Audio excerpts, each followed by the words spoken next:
and welcome again to another Friday stream. My name is Hikari Harpy, and today we will be continuing working on the next pages of the Actress's Tale comic. So far I believe the coloring process has been going fairly smoothly. It's been mostly slow going, but I think that it is going along fairly well. So, without further ado, let's go ahead and move on to the main camera.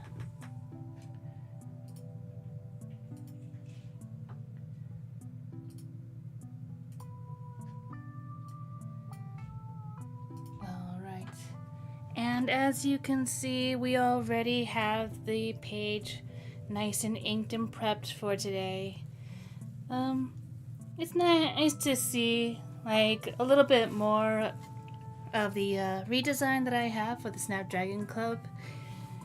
It's in the early days of the Snapdragon Club comic, it looked a lot more bland. It didn't have a whole lot of details, and that was because back then I usually tended to focus on attempting to make sure that the characters always had center stage, that they would be able to be, discernible from the background.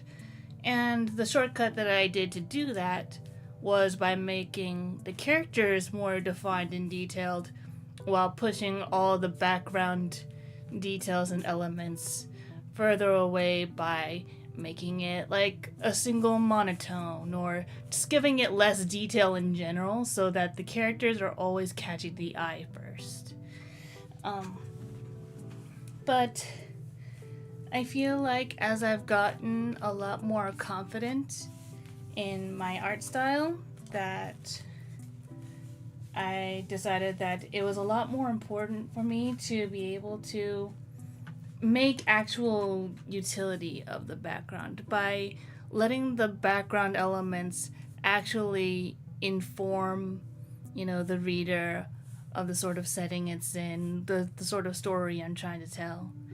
Because it is a very fantastical world, and there are going to be a lot of things that are a part of this world that may not be so clear at first glance. That's just the nature of it being a fantastical setting. But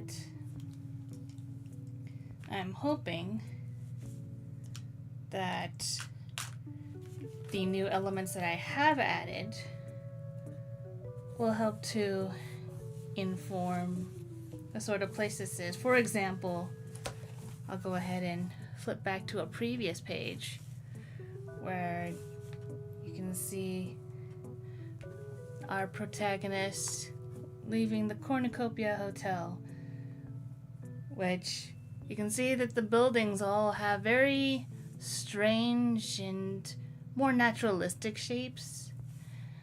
And so I really hope that it would inform like the sort of place that this is meant to be. And you can even see with the outside of the Snapdragon Club as well.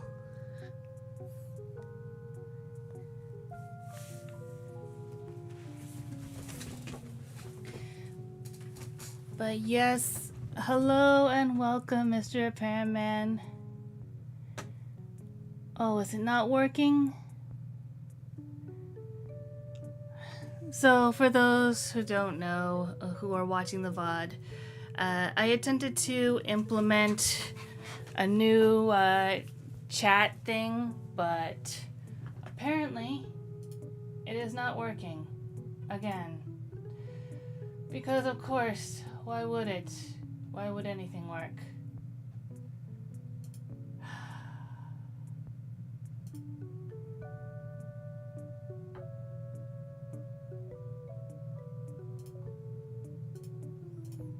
Well, in that case, I think I'm just gonna go ahead, nip it in the bud. But I hope you are doing well, and that your day's been going well. I'm just going to go ahead and get rid of that.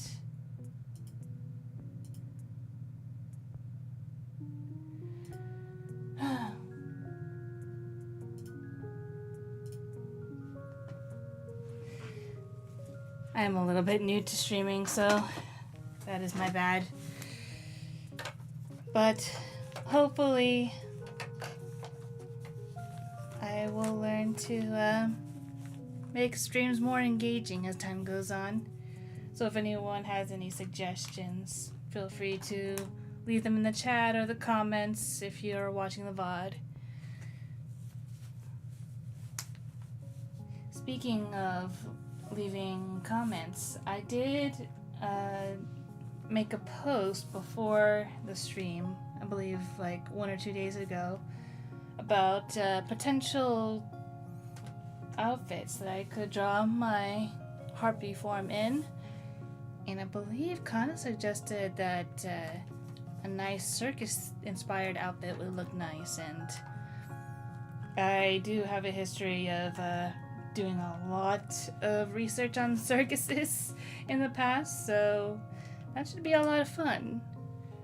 Now the question is, what angle should I go for? Of course I could go for ringmaster, I could go for acrobat, I could go for clown.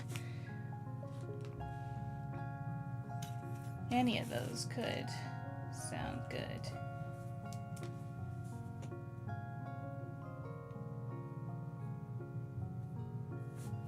Well, before I continue, must make sure that we have a proper... Oh! Ding dong! It is time for the stream to begin.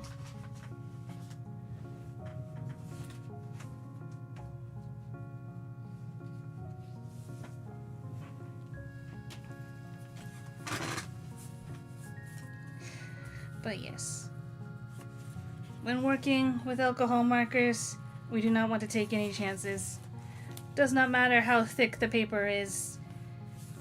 Actually, as you can see right here probably, there's already a red dot here.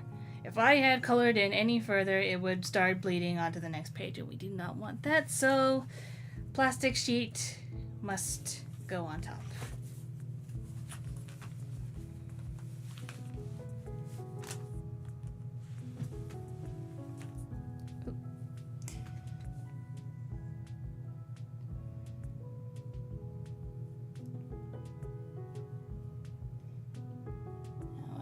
My train of thought for a moment, but we'll get there eventually. I know I was talking about circuses earlier and potential circus outfits. There are a lot to choose from. I might not go with ringmaster, if only because I already did a sort of red coat ensemble on a previous drawing.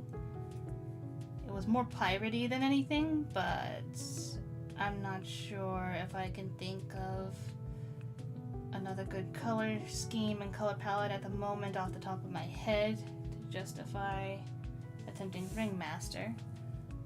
So I might go for clown or acrobat.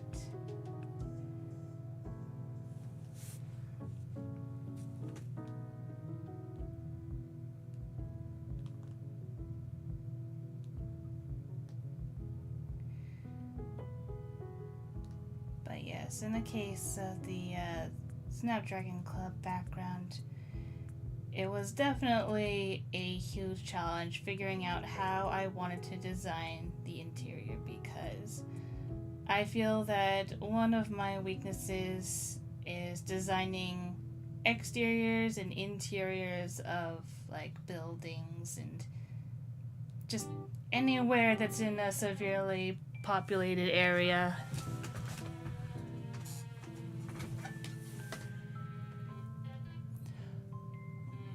For Thor Paramancies, apparently the official term circus workers use for the ringmaster is Mr. Fancy Pants. I mean, in French it is Monsieur Loyal, so.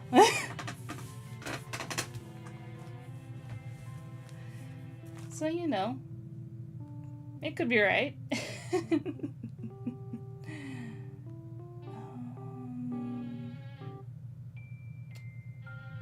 it's not looking completely right.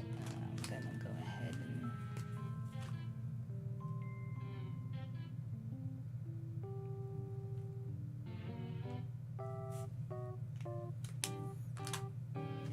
There we go.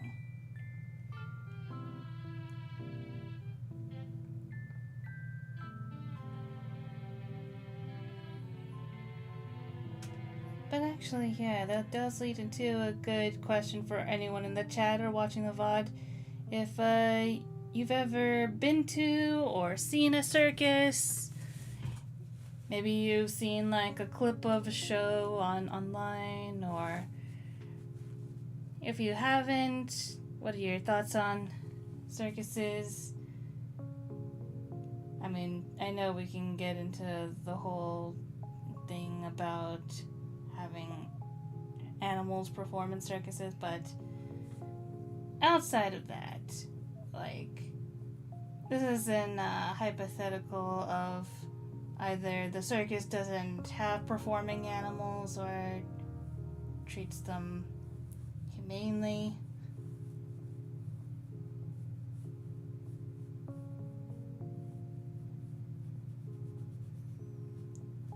Like, Cirque du Soleil, for instance, it's basically all acrobats.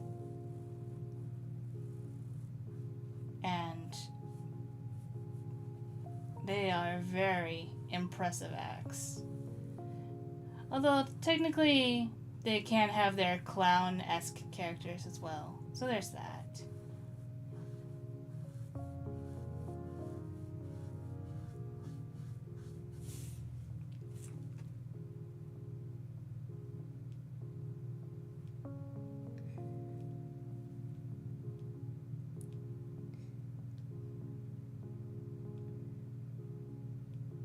I know there was once upon a time I was obsessed with circuses.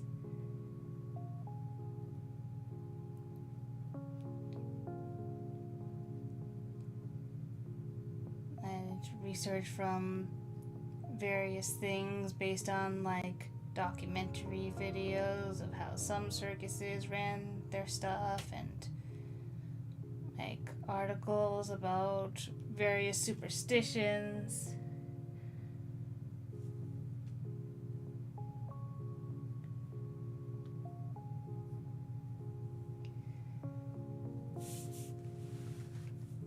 Sometimes I want to go back and make another circus or circus type character, but I don't know if they'd have any place in the story I have, so on the back burner it goes.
But yeah, I am glad that I have started like adding a bit more detail to the backgrounds of panels, because it helps to make the setting feel a little bit more filled in, like it's actually a place you could go to and would want to go to. And that's definitely something that I would like to try and convey through my comic is that the Snapdragon Club should feel like a place that you would want to visit at least once.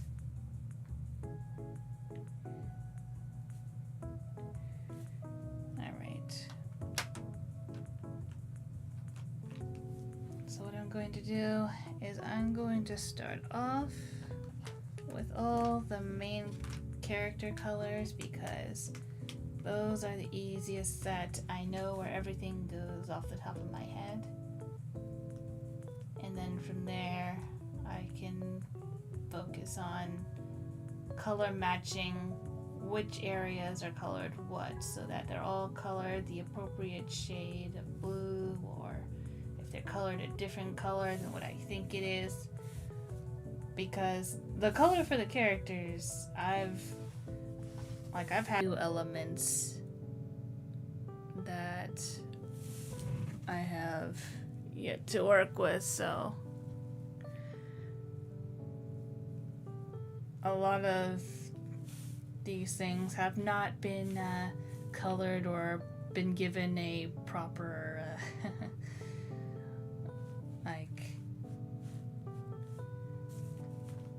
I guess a proper reference sheet.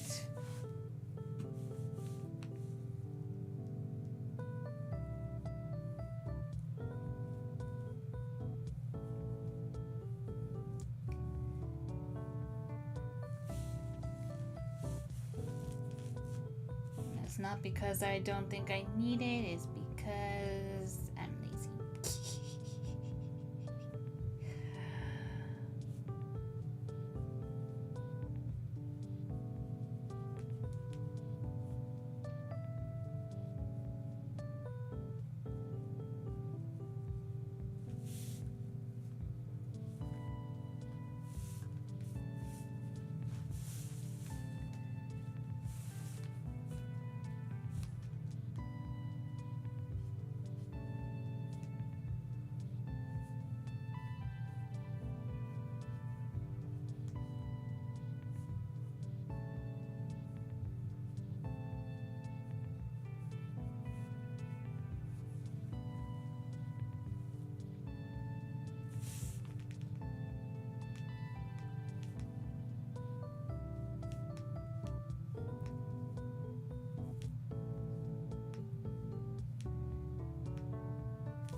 Definitely like hinting when things are meant to be shiny, especially with like the yellow parts.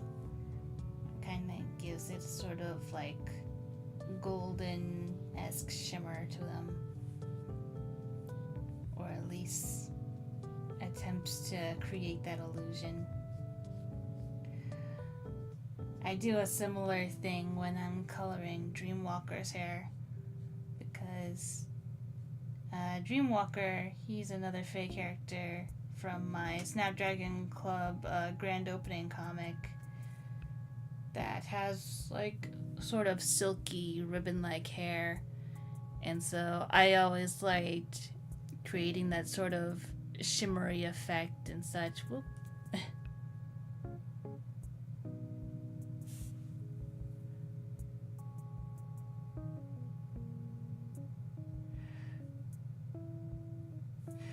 Okay. Just quietly checking out everything is alright. And also for anyone in chat, feel free to tell me if the volume mixing is off or you can't hear the music.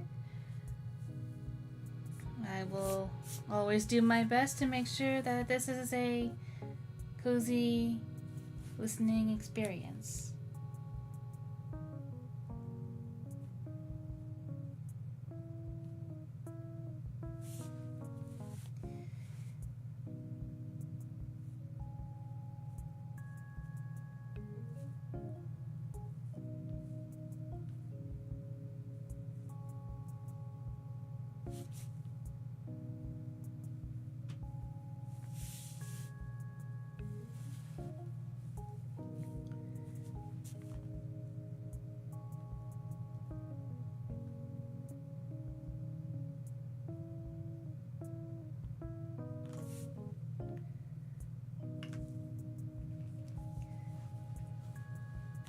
But yeah.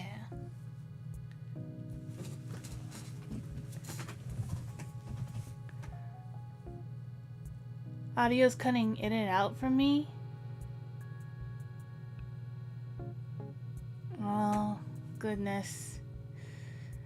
Yeah, for a second I saw the OBS lag for a second, so...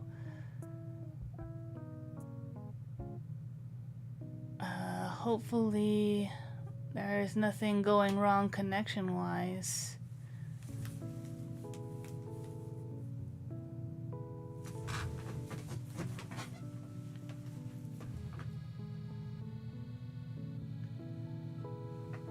Okay, I'm glad to hear that things are better now.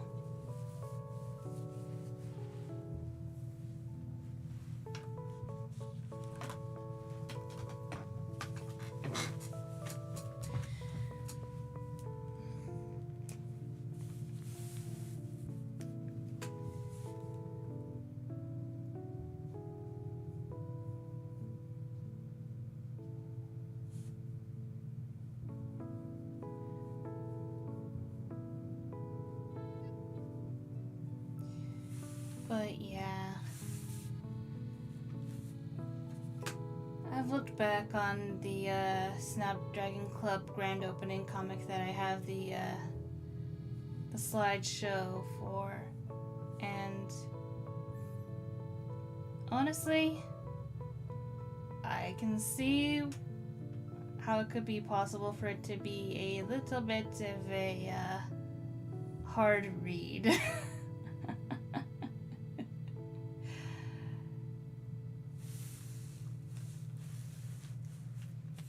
Because I think what my issue was with that comic was that I was a little bit in a rush to introduce all the hosts. That I just wanted to see them have fun in this world. But I wasn't quite thinking about it in a set it up in a proper story sort of way. But that's why that's the first comic. It was rushed to an ending, and I just chalk it up as a learning experience.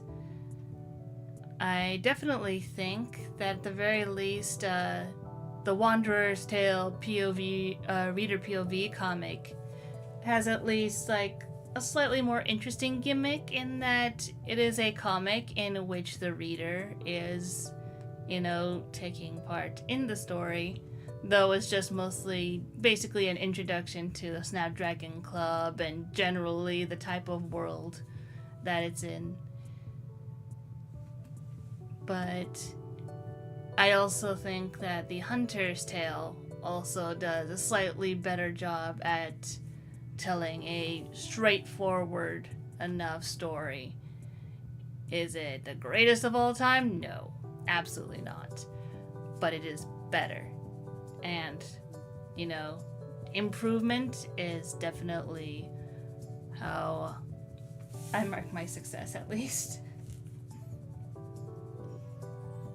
Because if I try to compare myself with the people who have been at this for far longer, who've had more experience, then it's just not going to help.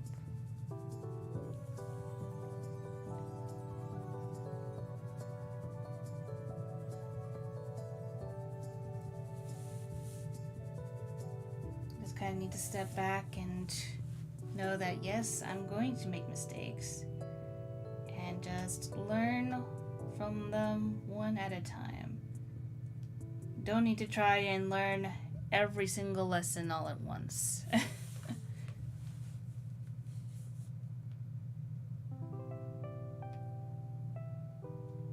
For instance, if you happen to be doing any sort of artwork or a new hobby, you're probably bound to get a couple of things wrong.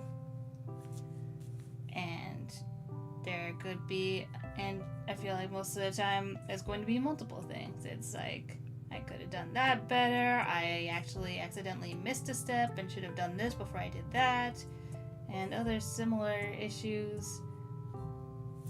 And that's just something you have to go, alright, well,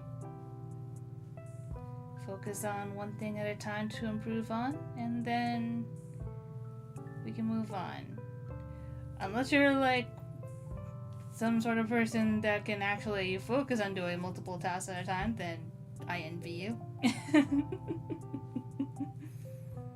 But for me personally, I'm like, alright, well, what's one thing that I can lock in on and just be like, I want to get better at this thing. For instance, it could be shading, it could be anatomy, it could be working out how lighting works on certain things. It could be how to do textures, how to, do backgrounds, how to do perspective. All of those. But usually not all at the same time.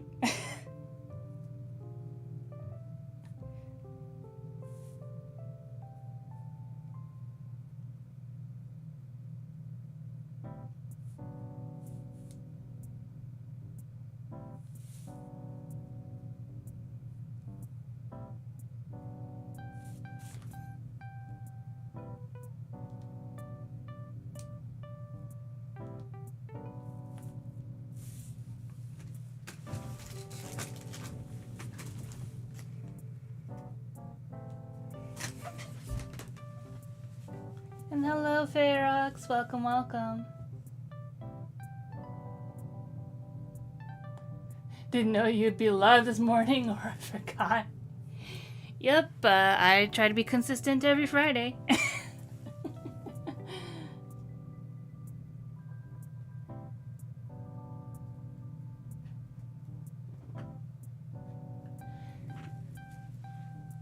But yeah, unfortunately, I don't have any sort of mini games available in the chat. I can't seem to get that working, but I'm thinking those are going to have to be things that I sort of test out on Tuesday, which will be fun. I think that I'm starting Tuesday streams now. They're going to be more surprise, unscheduled streams, but I'm thinking I might do more Tuesday streams where I just sort of test out new things for the stream and try to make sure that things are working so that those who do show up in chat have a little something to do while they're here.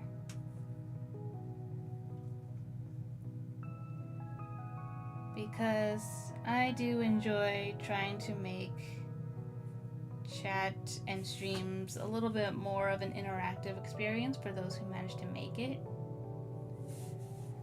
But I guess at the same time, during this period, if you're like strictly a VOD watcher or a VOD listener, then it's probably not that big of a loss for you. Because it's like, hey, now I don't feel left out, but yeah.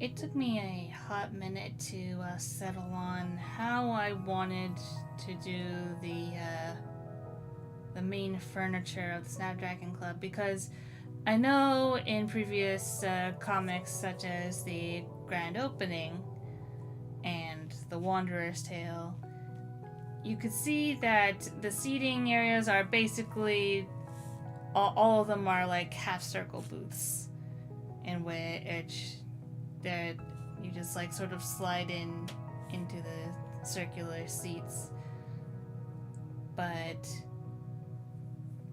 I sort of settled on this sort of gazebo almost looking structure surrounding the booths, because I feel like that exclusivity and privacy is something that they would have in a more like upscale club environment, where it's like They just want to be there to have a good time, relax, have some food and drink.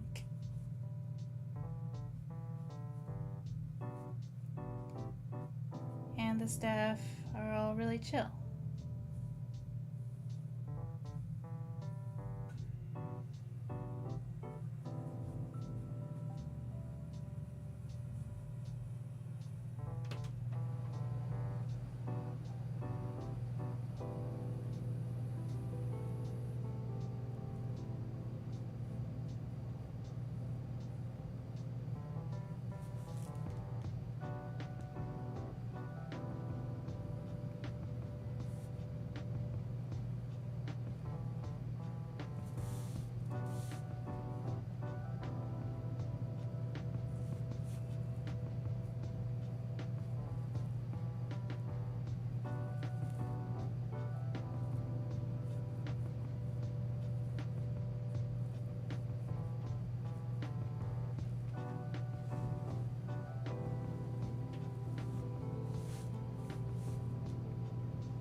I think when it comes to like learning from past mistakes, one big one that I have learned from my comics is that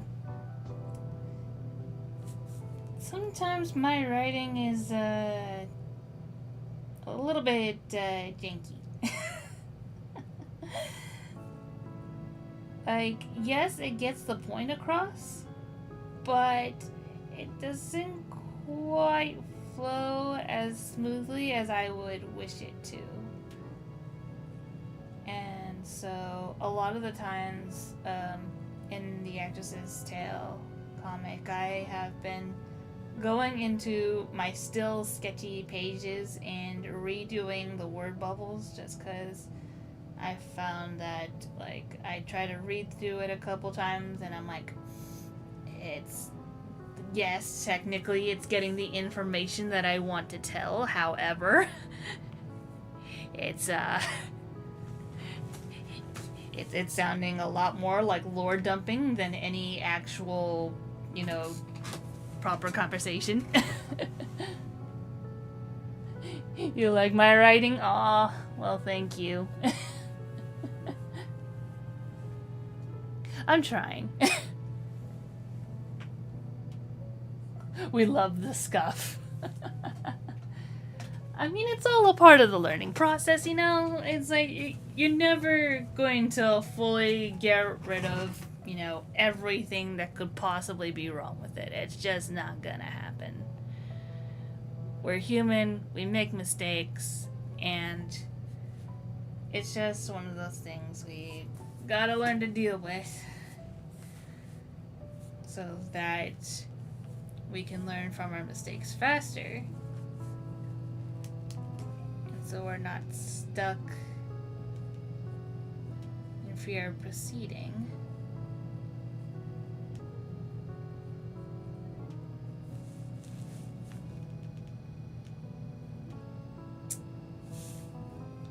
And I just noticed I am missing a line over there. I thought I had all the lines, but I guess not. There we go.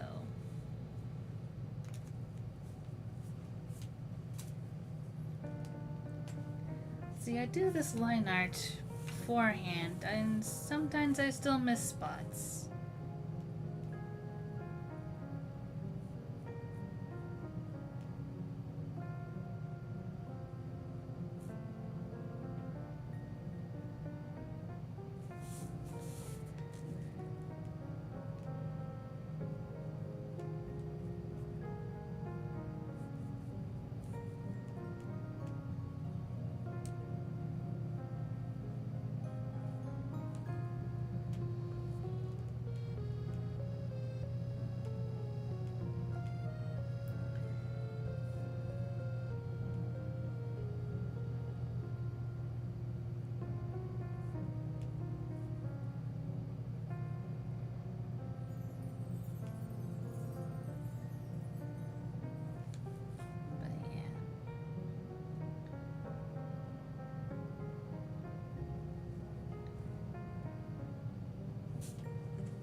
I have the opposite problem.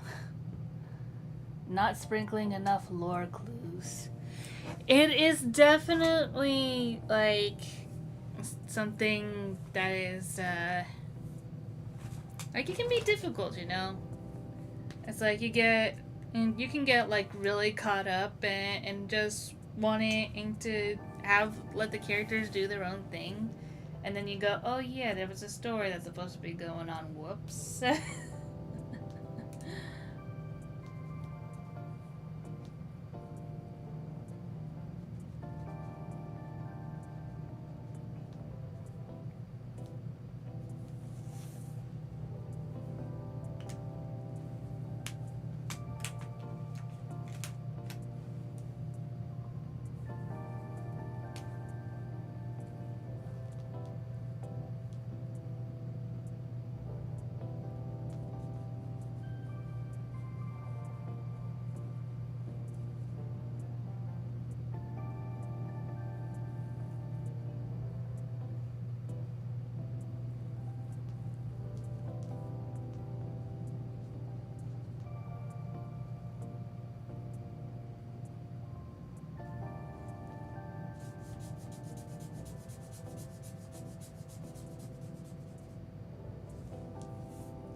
I know in past panels I completely colored the eyes the same color as the hair, but I'm very much considering keeping the compound eyes a dark gray. But we'll see about that. We shall see if I stick with that.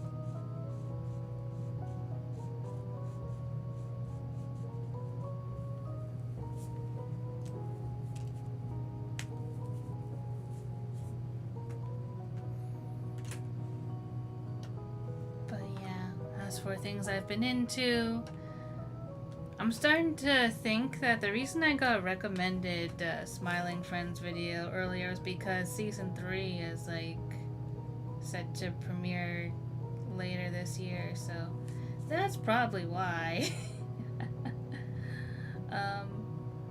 But it was still nice to like give that show a chance after so long of avoiding it.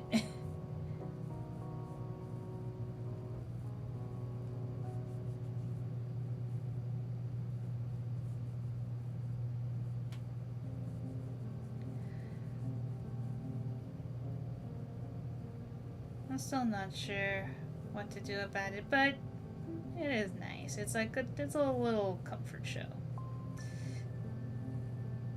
As for other things, Feyrox can attest to this. I've gotten back into the game Palia. which has its own little extensive lore bits and whatnot. And I was just kind of missing it, so I'm like, yeah, why not?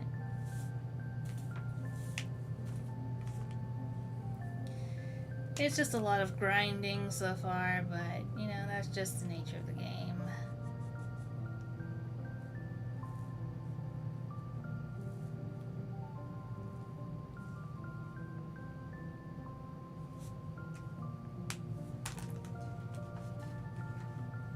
But it's still fun.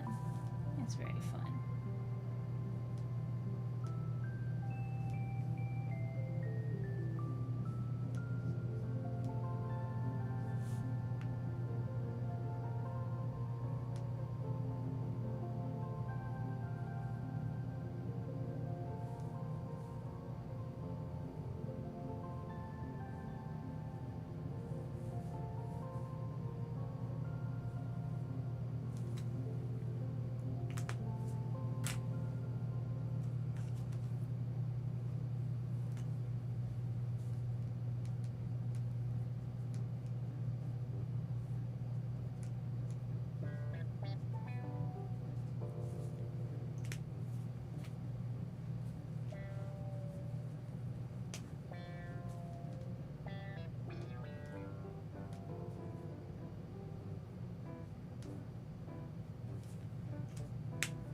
Yeah, Adult Swim shows are a mixed bag in the best possible way. Yeah, you know, it's like you don't know if you're gonna get a Family Guy or if you're gonna get like a BoJack Horseman. You know, it could go either way. Um,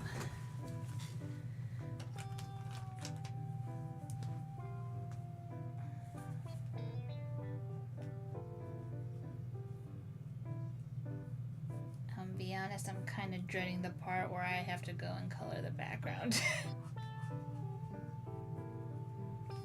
Because that's going to be a lot of flipping back between the pages to double check that I'm coloring things the right way, or trying to make sure that colors aren't just blending too much into each other. Because there is going to be a lot of blue. A lot of shades of blue. And unlike before, where I usually want the background to like fade away into nothingness, I kind of want the details to show a bit more this go around, so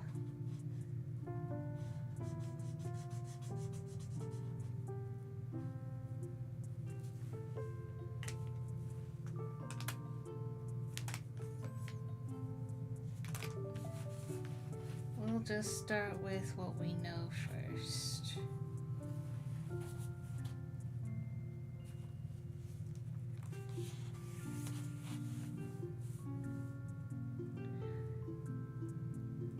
Okay, so the gazebo things are mostly black with the blue top.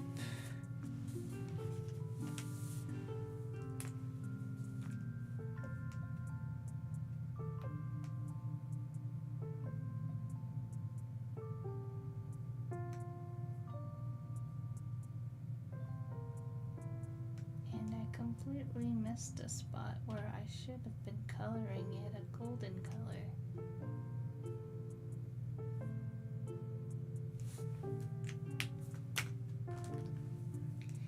But I will get to that soon.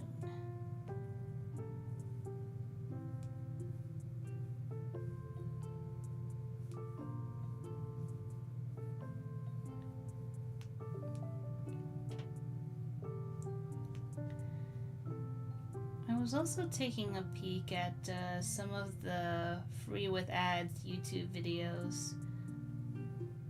Like, for instance, I've never watched the what was it?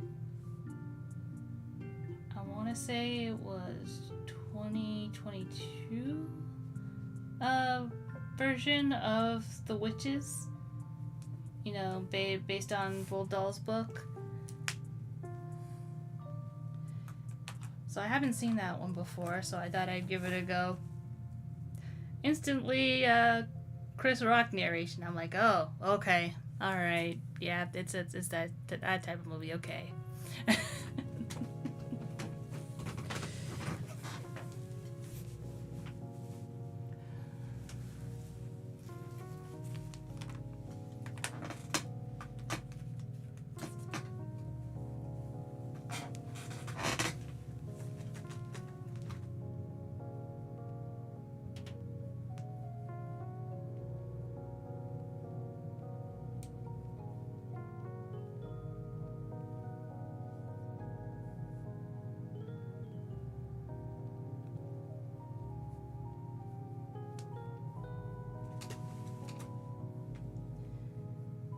But then there was another movie I watched called Monster in Paris. I think I first watched it on Netflix, but it was also free with ads, so it was nice to watch that again.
Oops.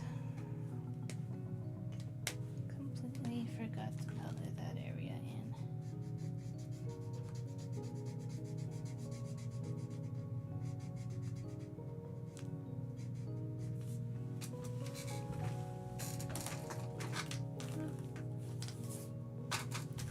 Come on. Stop rolling away, please. Thank you.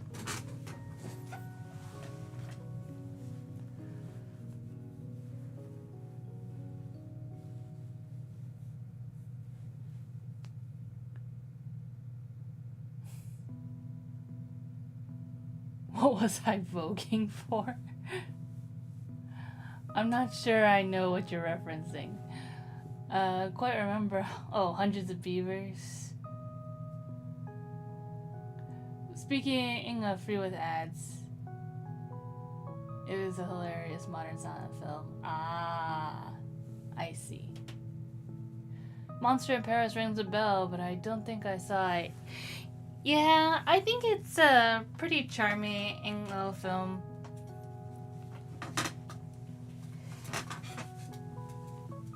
It's got like a couple references to Phantom of the Opera.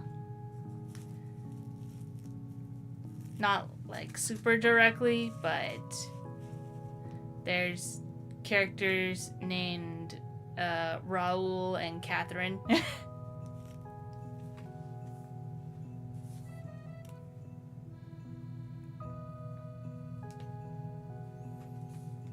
But, you know, it's pretty typical family film type movie.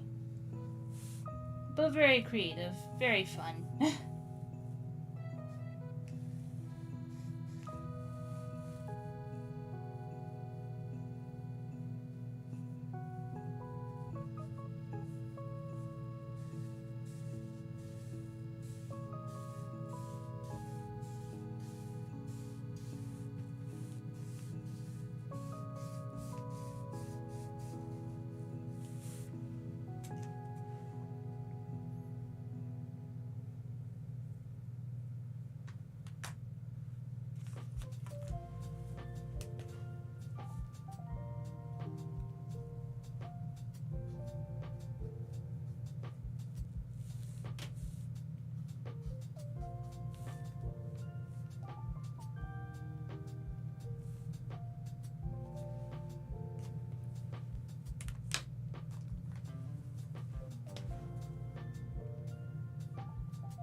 Oh, that was light with.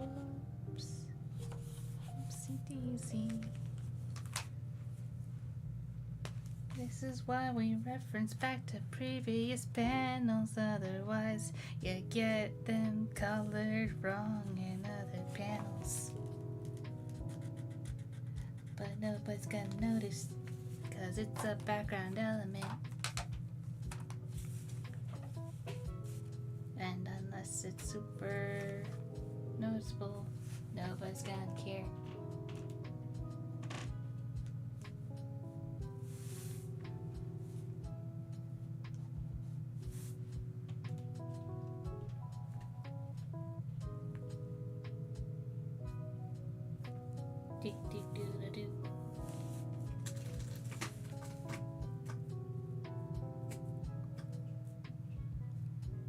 Great barbecue chicken pizza.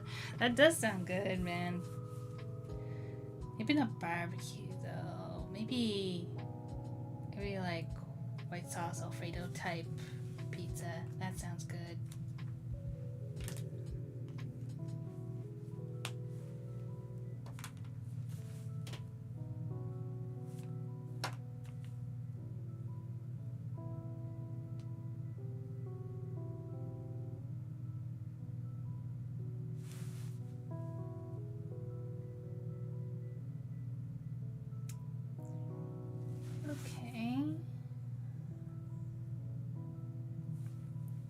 So, in previous streams, I might have mentioned the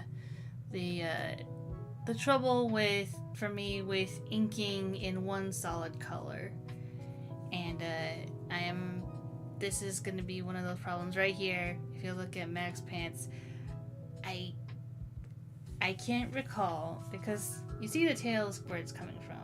It should be like inside the coat, so you'd think that you'd see like a part of the tail.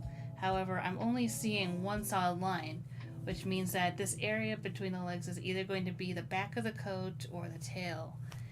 And it's not quite lining up with how I would think the tail would go.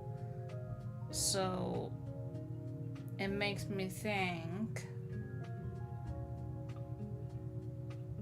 that either I had a different tail curve in mind, or I messed up. I think I had a different tail curve in mind, but see, I would not have this problem if I had like lined it anywhere that this was red. Like, if I had done like an inner line art of red, then I would know this backing is supposed to be tail, and therefore this was supposed to be.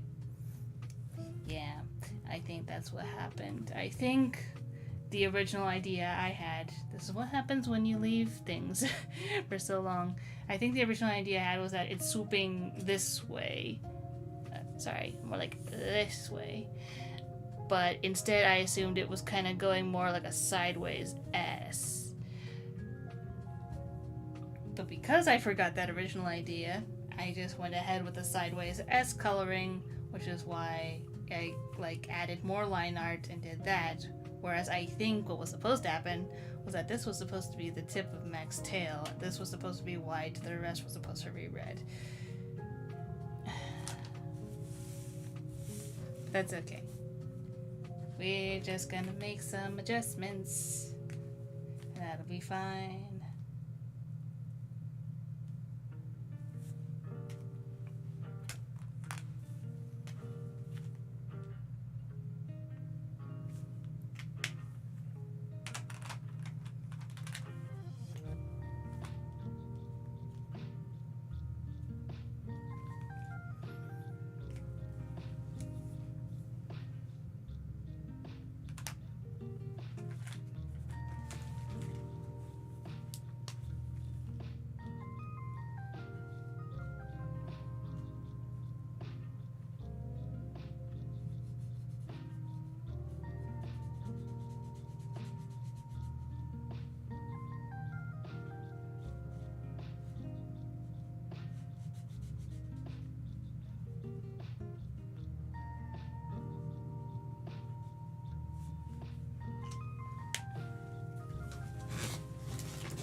Alright. I know I haven't gotten much done yet, but I'm going to take a very, very, very quick break, and I will be right back.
Alright, thank you for being patient.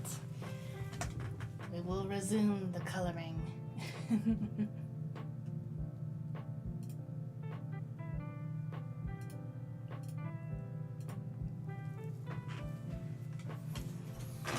I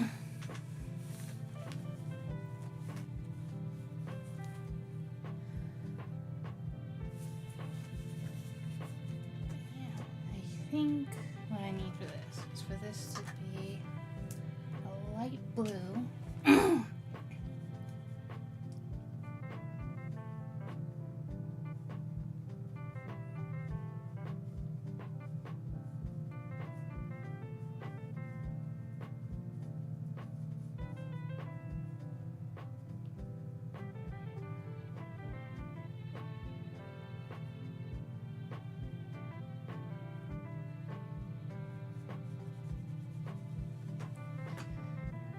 But yeah, I'll try to look into the 100 Beavers.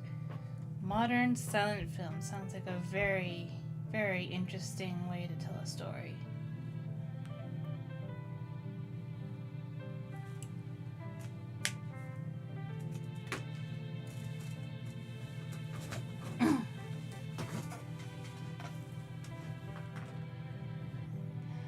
And hey, Alpha, welcome. I'm glad you could stop by. How are you? How was your day?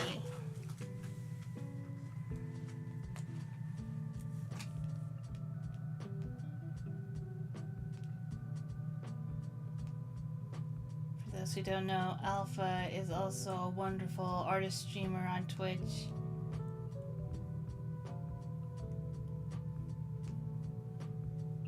He's been currently working on some Zenless Zone Zero stickers and keychains.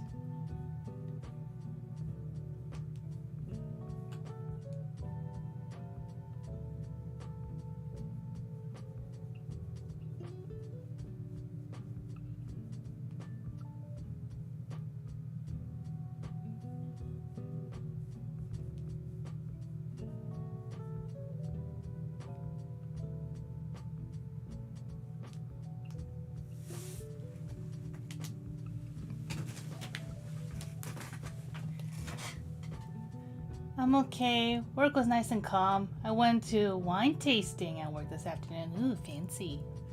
Finally found a wine I really like the taste of. Oh, congrats! Yeah, I can't say that I've tasted much of alcoholic drinks of any sort. I don't think that there's any that I would like to drink, but yeah, I'm very much a teetotaler.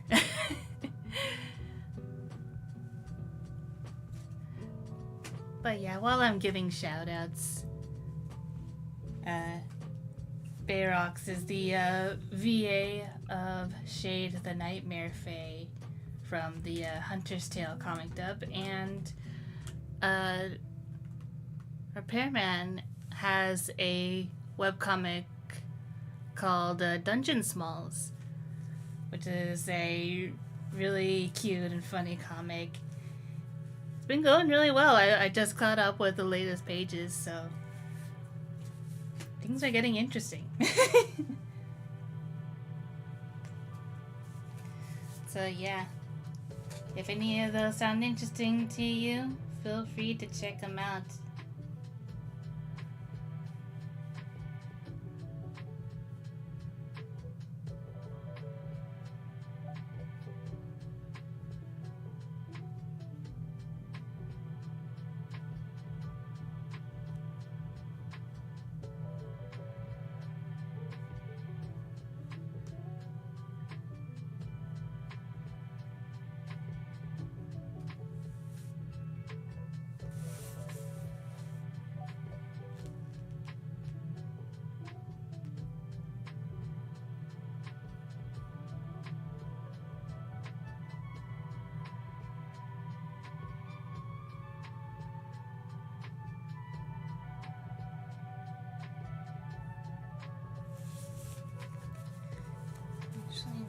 Is that a blue?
tend to be more of a beer and spirits enjoyer, but I did want to have one wine I could get for fancier occasions that I liked. That is completely fair. And I know some people who are social drinkers. And of course, Mr. Repairman. Repairmoon. Like, I like your guys' stuff. What flavor of boba today? It's I just finished off the one I had last night, the jasmine milk tea with honey boba. But I do plan to get more later today, so.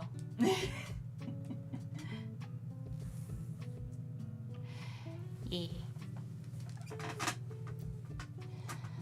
But otherwise, I had to take a small break to eat because I had not eaten breakfast, so I had a quick breakfast burrito.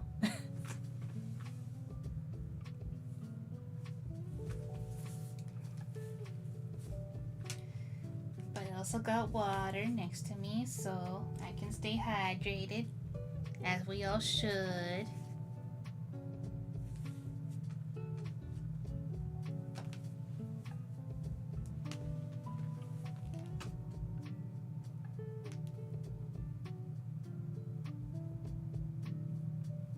Everyone watching the VOD and everyone in chat is staying hydrated, doing stretches.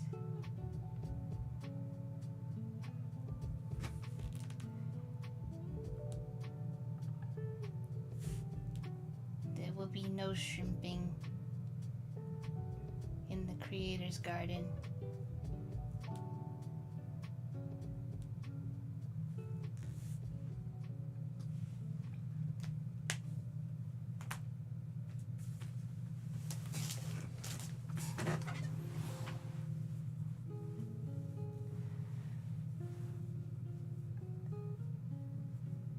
More of a fruity liquor or alcoholic sodas myself. Oh, nice. Actually not a social drinker. Someone who can genuinely enjoy the taste of good quality alcoholic beverages. That's fair. That's very fair. Maybe it's my heritage. But despite enjoying alcohol, I actually not enjoy the feeling of being tipsy, let alone drunk, so I do moderate my alcohol intake quite well. Very responsible of you. I can applaud that.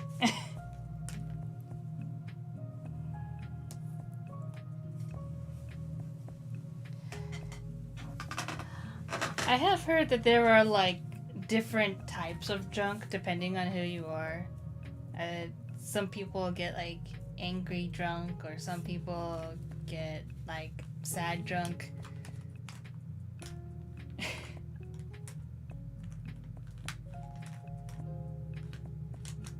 I wish I could tell a story, but I don't think that's my story to tell.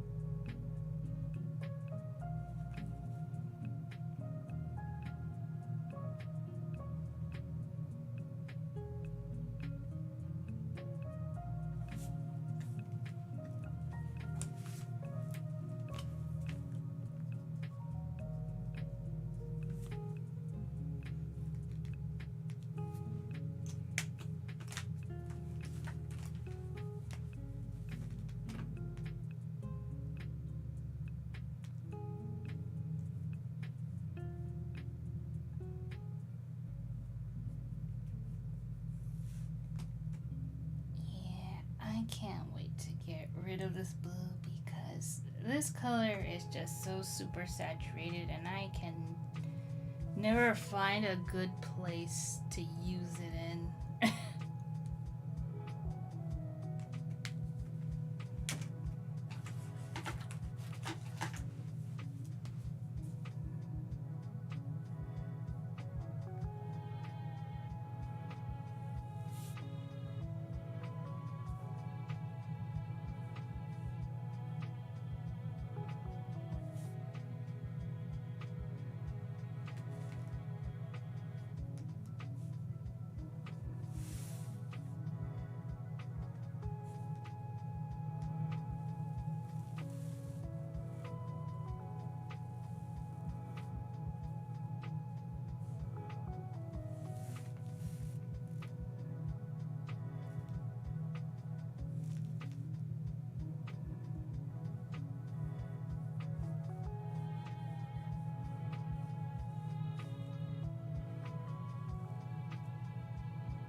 pay Hikari and Boba for commission. I mean, my Ko-fi, I do have it set where it's like, buy me a boba, so, not completely wrong. Although, to be fair, I, rarely do commissions these days. I might consider opening up sketch commissions, but it is, it can be a little bit difficult to get motivated if the subject matter happens to be something that I'm not completely interested in drawing.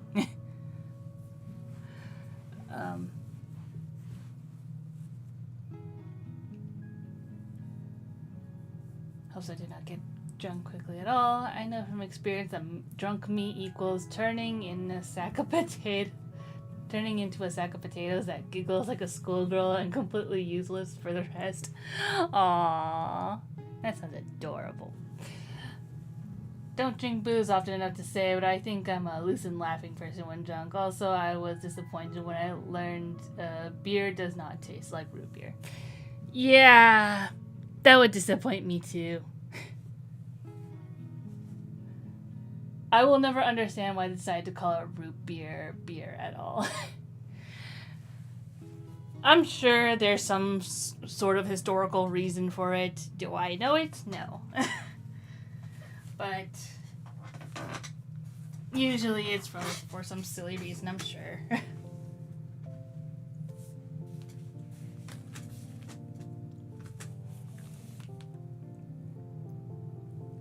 Okay, what color was the floor?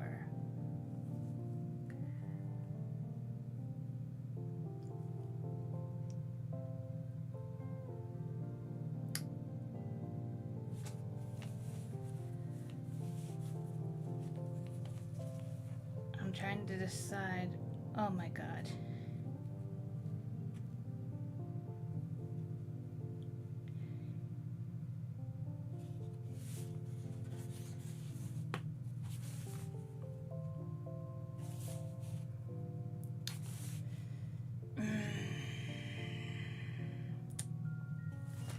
Okay, so I did a thing where for the first page in which I colored the floor, I colored it.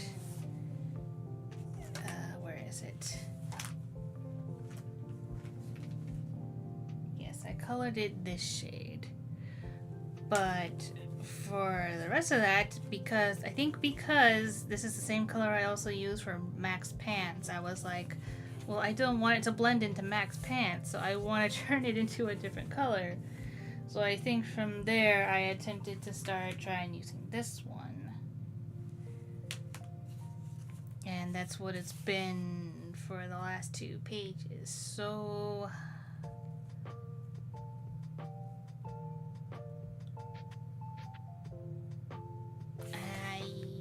I might stick with that. I think I need to stick with that.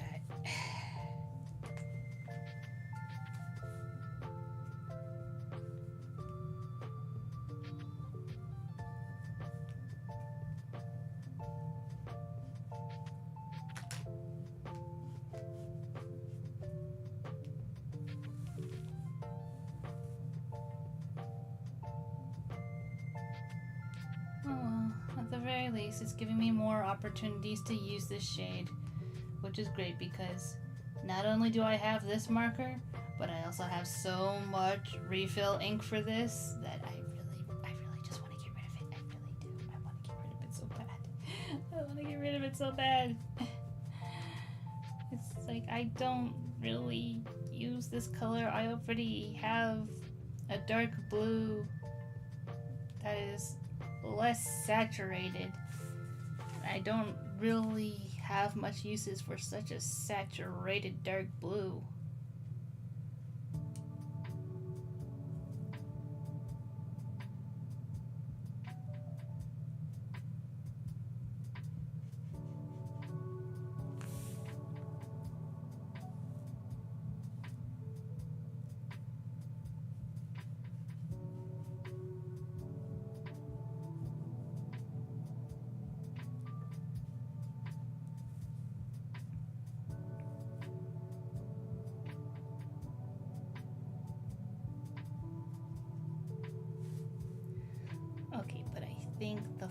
of the kitchen, I can...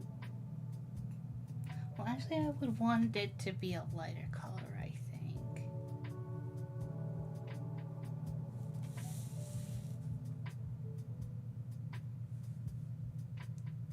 And do I want to put tiles in there?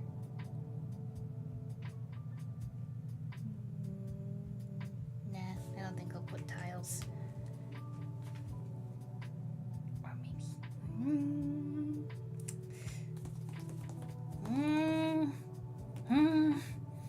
Decisions. I'll get there.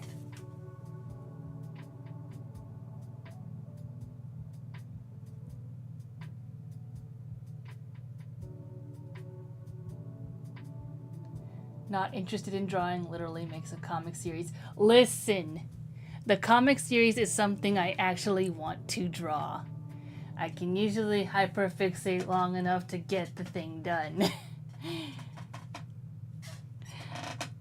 But if someone like were to commission me to do, say, a character from a show like Last of Us, and they just ask for like a portrait of one of the main characters, like Joel or something, I'm not familiar with Last of Us a whole lot, to say for bits and pieces, and I would have to do a whole lot of research, and then I'd have to figure out, okay, what pose should he be in, what sort of scene should he be in, because I feel like a lot of the time when people ask for commissions, I don't know,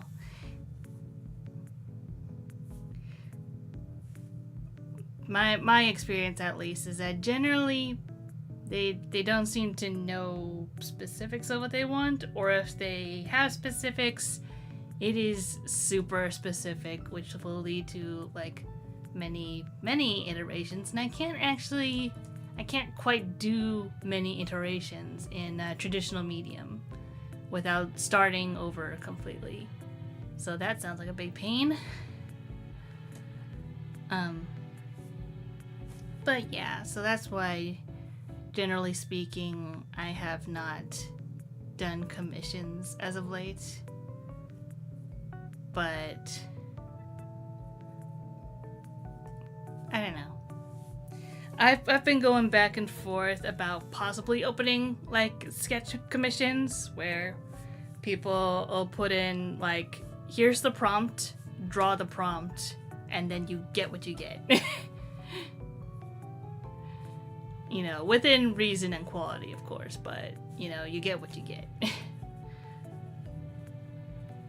So that is definitely something I've been considering.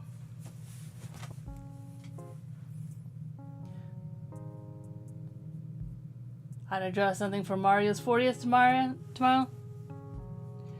I mean, you could. Or you could save it for Mario Day.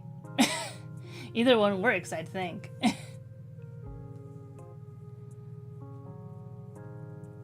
Like, if you can't make it tomorrow, then you can just save it for March next year.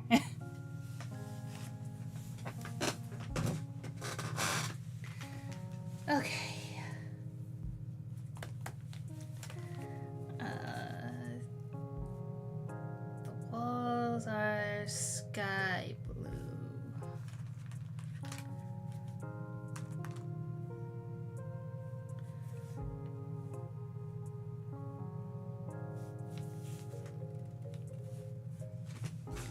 So let's start with the walls first, and then we'll go from there.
I think the fun thing about having the interior of the kitchen is that I can make it a completely different color scheme than the rest of this.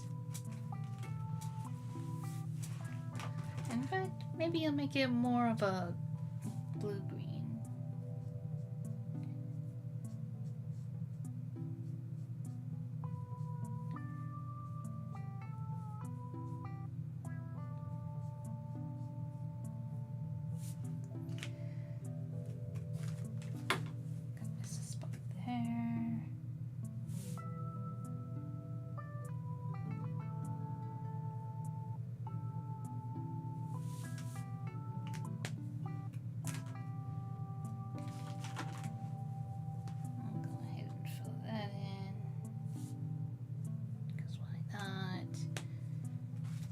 Grab my greens.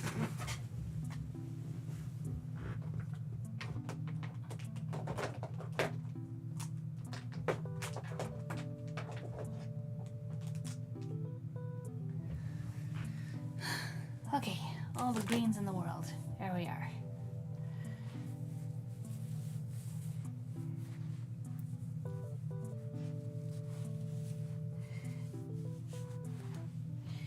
So quick plug, if you are enjoying the stream, I do have a Ko-fi link where not only can you buy me a boba, you could also buy yourself some stickers of adorable Snapdragon Club characters.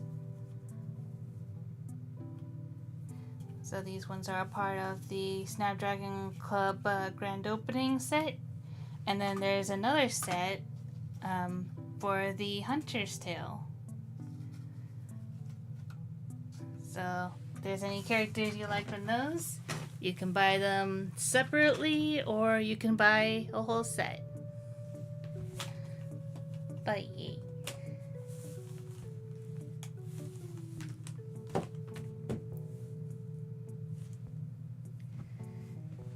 Because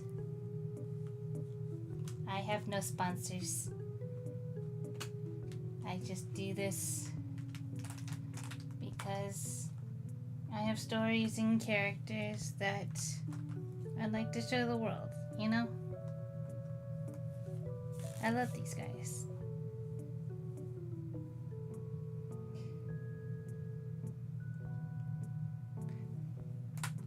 Actually, what I want to do... Where is it?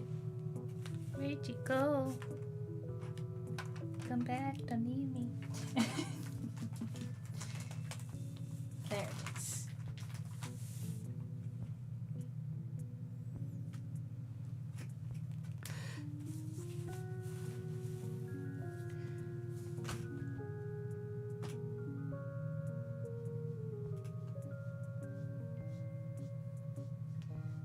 Oh yeah. So, since Alpha's in chat, I just want to say I do love being in Alpha stream. It's a really fun time over there. One of the upsides of Twitch is that you get to do like channel point redeem stuff, which is always a good fun time, keeps things interactive. I'm just trying to do my best over here on YouTube. But one of the channel point redeems that Alpha has is when he has to do voices for 5 minutes. Now, my voice acting abilities are minimal at best. The only time you might have heard me do any voice acting on this channel is when I played as Dolly in The Hunter's Tale. And the only reason I played as Dolly is because she's got a history with having me as her voice. And if you know, you know. I know there's a couple of subscribers who came here strictly because of where Dolly came from.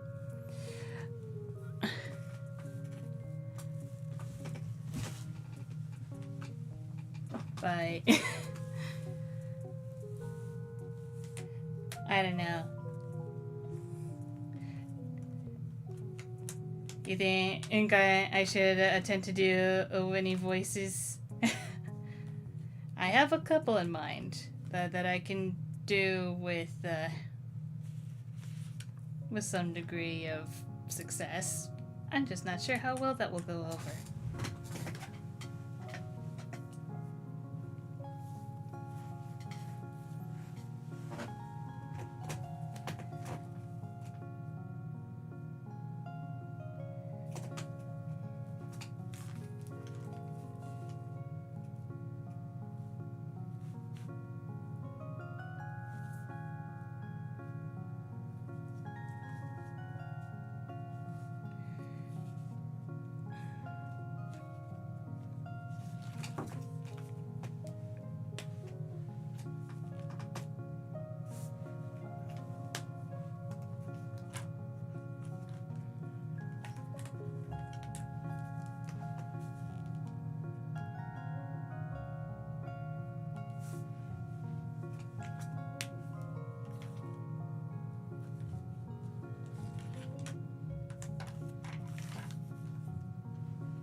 Call her previous incarnation a stepping stone. Besides, I think it's worth trying voices.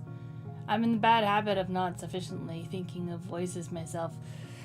Dude, I know that feel. Like, I totally get that, dude. Well, there's one.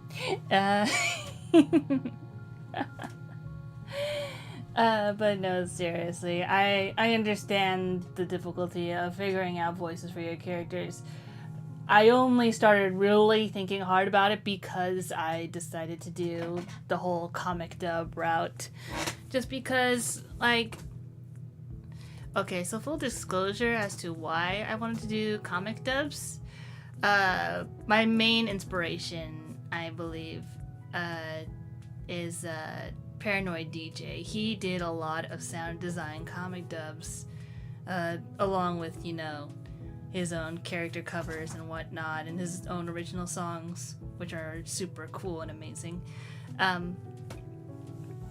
But yeah, when I saw those and listened to how everything sounded, it just like, it really helped to paint the picture, and I was like, I want that. You know, it's like I might as well be watching, you know, a full-blown animation, but it's not even a full-blown animation. It's comic panels just edited together with the appropriate sound design to help paint a better picture for the surroundings and everything. So I was like, I really liked the idea of being able to do that. So that's why I started trying to attempt, you know, the whole comic dub thing, starting with the Wanderer's Tale being my first attempt, and the Hunter's Tale Part 3 finale being the latest. And man, oh man, was that a challenge.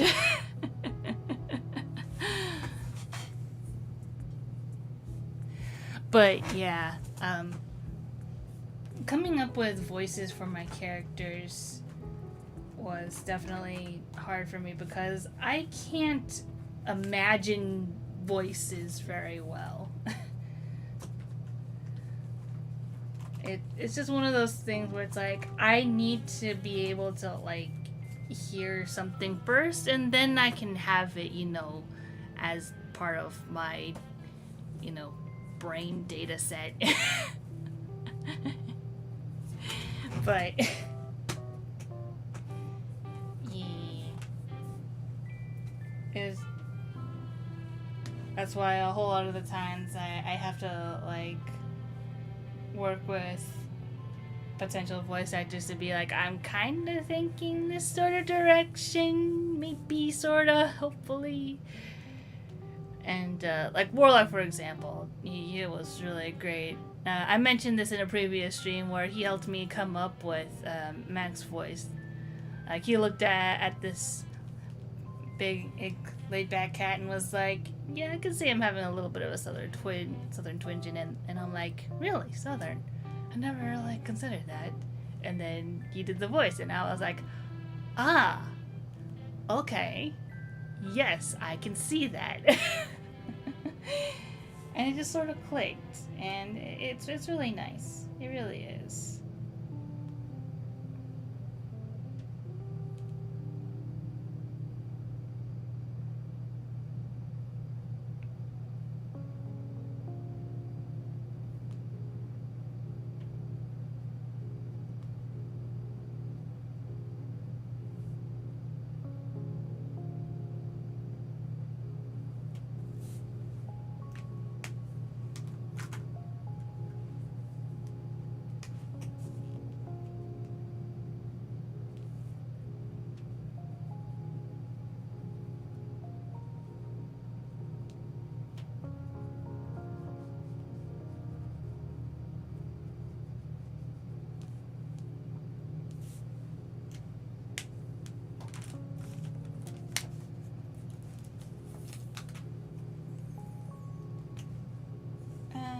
So many colors.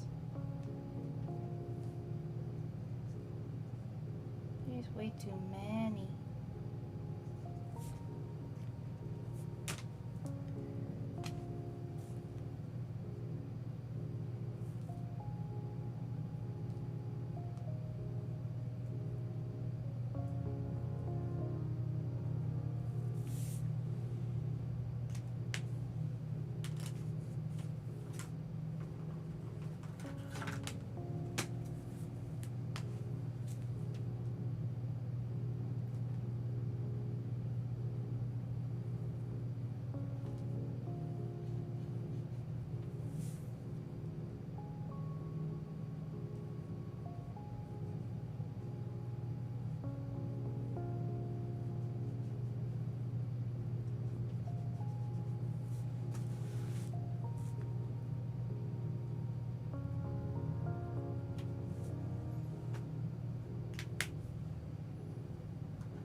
I would like to imagine that someone's going to like comment about the little surfer dude voice that I did, and people are gonna be like, "What? Where?" And it's like, I see you weren't paying attention. Wahaha. I guess either you'll have to hope someone gets a timestamp for you, or you got to go watch it again. Oh no, the horror.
got a yellow spot.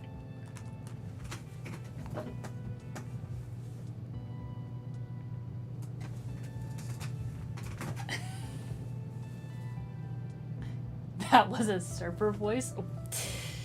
I totally heard it, bro. I mean, stereotypically.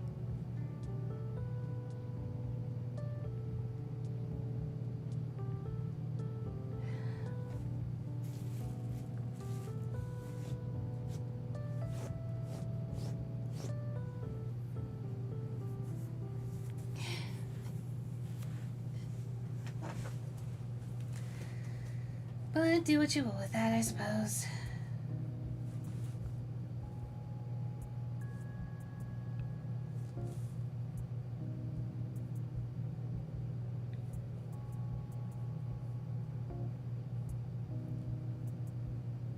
That doesn't mean I give my consent to use it in an AI model.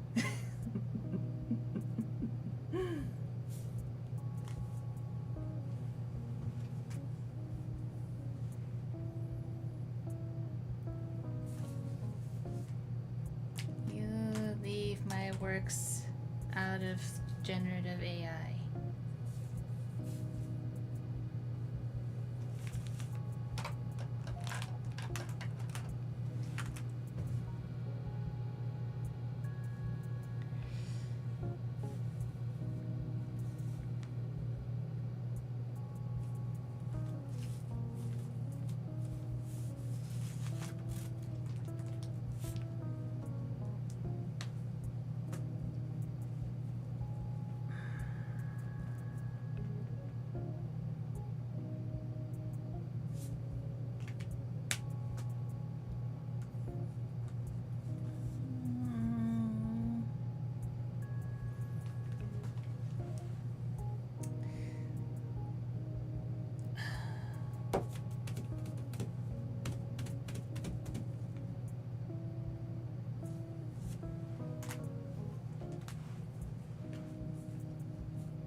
think maybe I'm gonna try.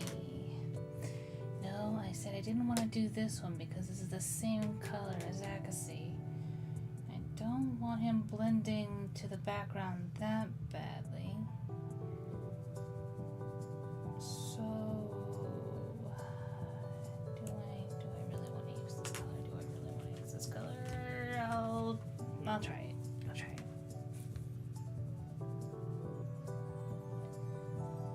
Yeah, I still really like this color. I do. Darn it. Okay. Oh well.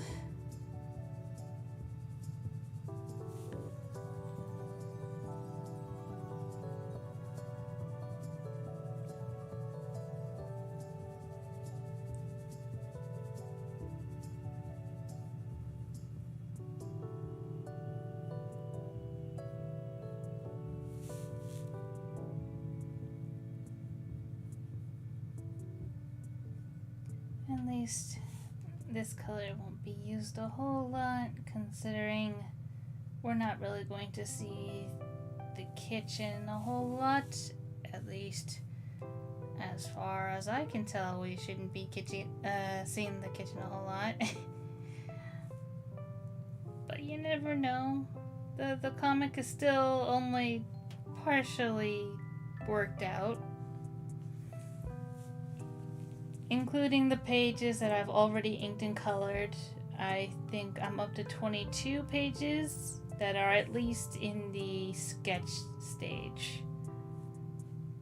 So already this comic is going to be more than 22 pages.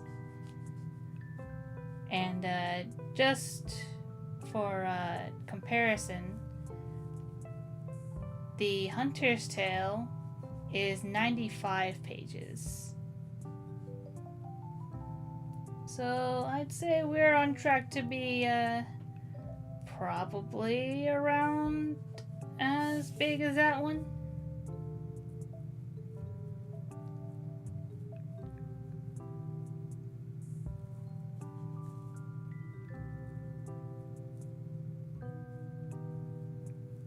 Because similarly to the way that I planned out the story for Hunter's Tale, I attempt to keep the main backbone of the story as straightforward as possible. So that way, if there's any like twists and turns, I can figure that out later. But I need to know my beginning, my middle, my end. You know, what are the main plot points that absolutely need to happen in order for the story to be considered at least complete and consistent.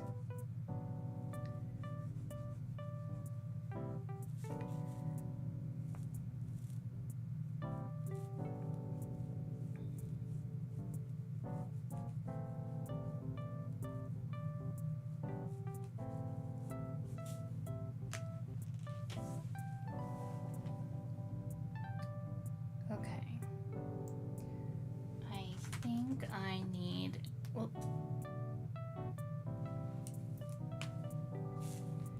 I think I need to use at least one more color.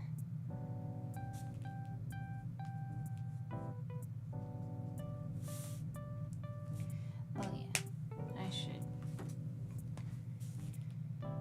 put this here.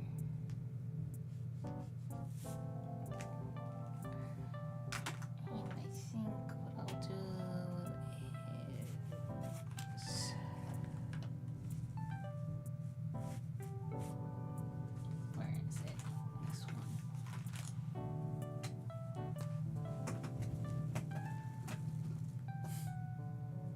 Gonna make a Hikari AI voice box. Listen. Unless we're going the route of my heavy involvement and it's more of like a synthesizer akin to like Vocaloid, then probably would not want that.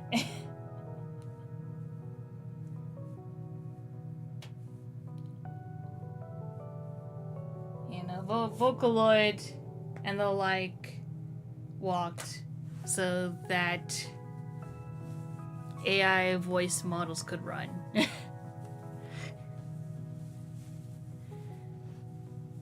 And it should only be used with the permission of the original voice, you know?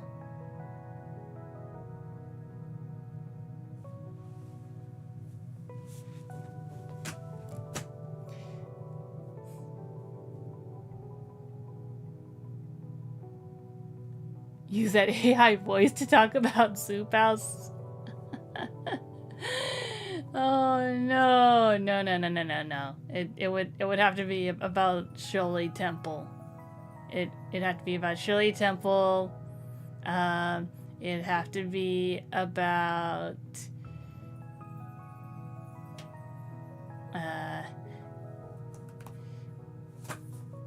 Slap Chop. It would have to be about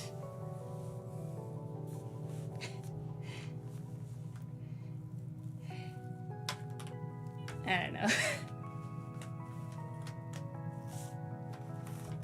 Mesothelioma. No. No. We're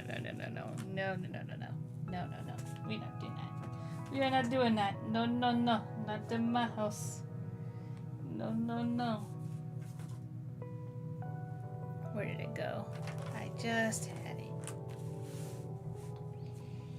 Right here.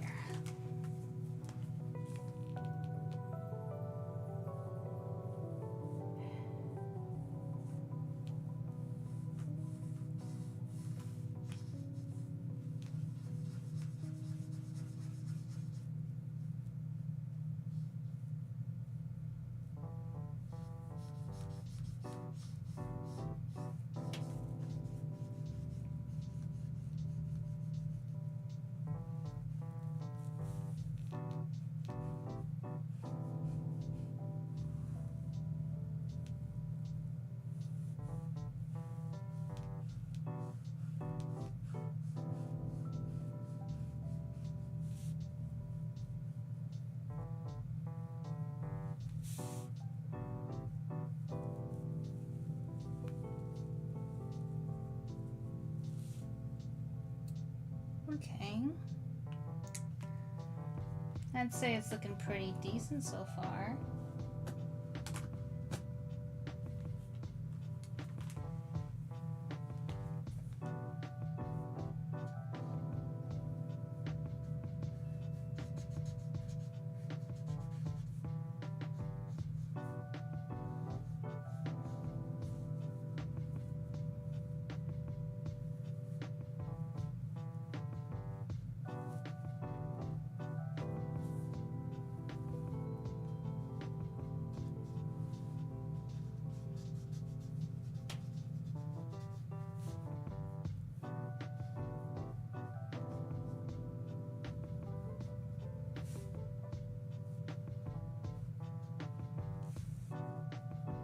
The only thing I need to figure out now is what I want to color the interior of Mackenzie's booth.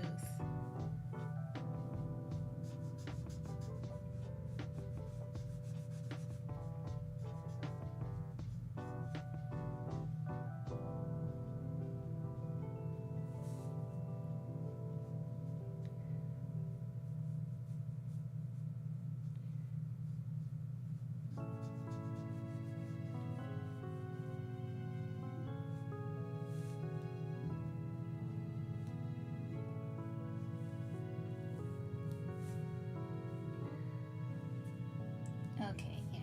I think I definitely like how the kitchen at least came out.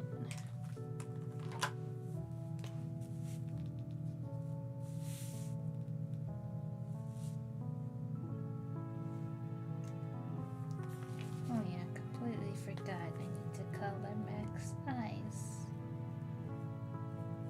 There you go. Nice and colorful.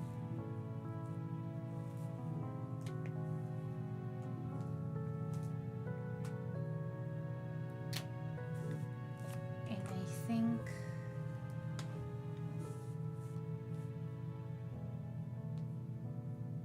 I will have to color it this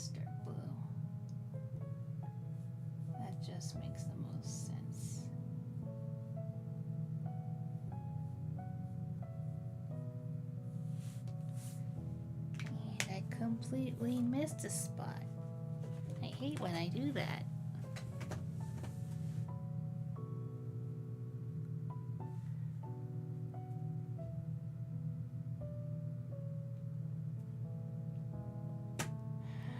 I think AI can be a useful tool only if it's ever honestly presented as a mere tool, ethically sourced. Yes, very much yes. Like, I think one of the things that made me, like, help me see AI in a slightly more positive light, at least at the very least that it can be used, like, ethically, any more or less, is Neurosama. Because as far as I've heard, the VTuber Neurosama's whole, like, data set is derived from whatever is in chat, as well as whatever, like, Vettel puts into it. But it seems fairly ethical. And, you know,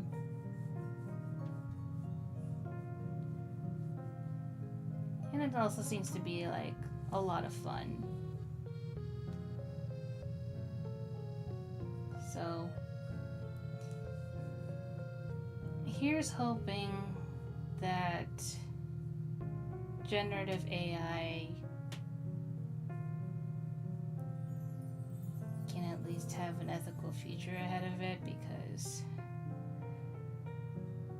right now it's still kind of iffy, especially for those who want to attempt to use it to make a quick buck.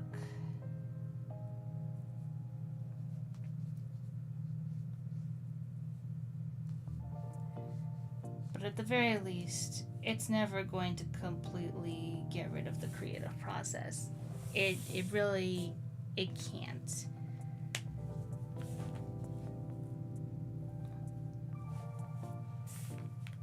Like, maybe it can get super close, but in the end, if you want it perfectly the way that you want it, I think Inky would still need to do all the human touch-ups and everything, because that's the only way that you can get what you want, you know?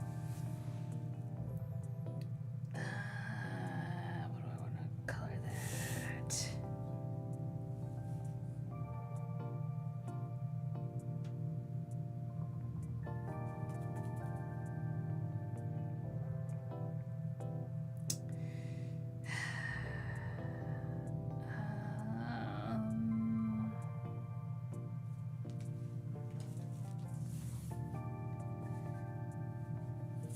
Okay, well, first of all, I know I want to color these light blues.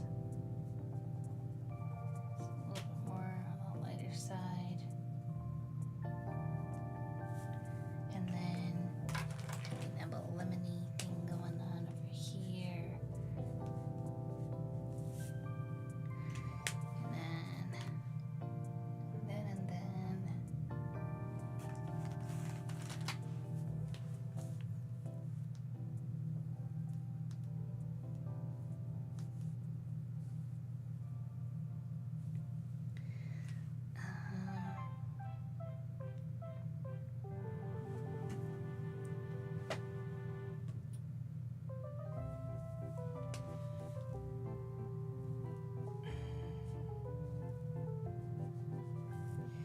You know what?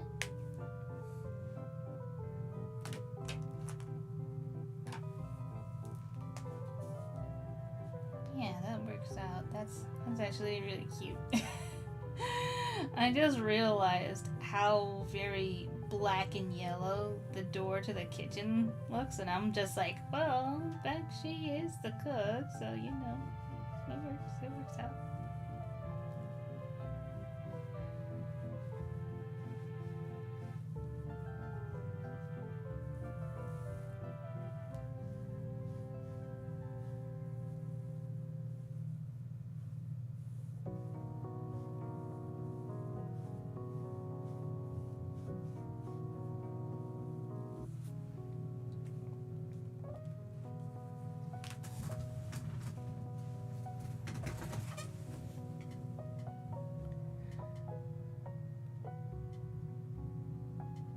It's obvious Nero's not getting a driver's license anytime soon. Yeah, I saw that. That was adorable, if not a little bit terrifying. Another good example, evidently in the second Spider-Verse movie, they used an algorithm to bypass the tedious busy work of drawing the jawline, and nothing else apparently. And if that's all it was used for, if that is true, then sure, why not? It's at least... That's basically like saying you're using your own artwork to feed into an algorithm so that it can bypass the stuff that's not fun, which is like anything that's repetitive, anything that's like tedious to do. But it is not meant... But if you think like making art is tedious, then maybe art is not for you. And that's okay, you know. Yes, there are people who can who say, oh, I can only draw stick figures and such, but it's like, if you don't feel like practicing, then of course it's all you're gonna be able to do.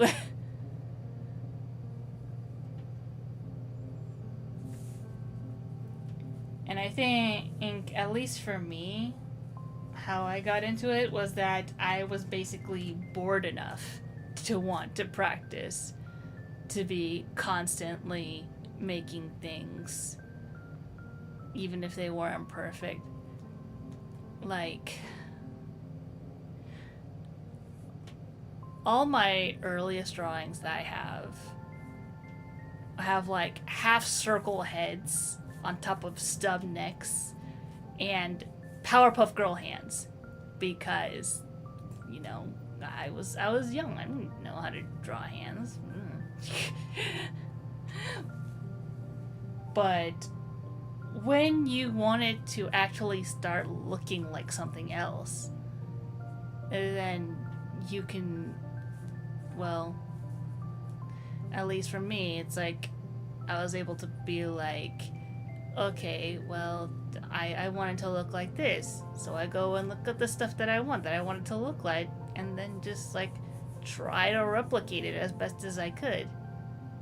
And then, you know, when I was able to like understand more, then I could do like proper, you know, work on techniques, work on the nitty gritty of the stuff.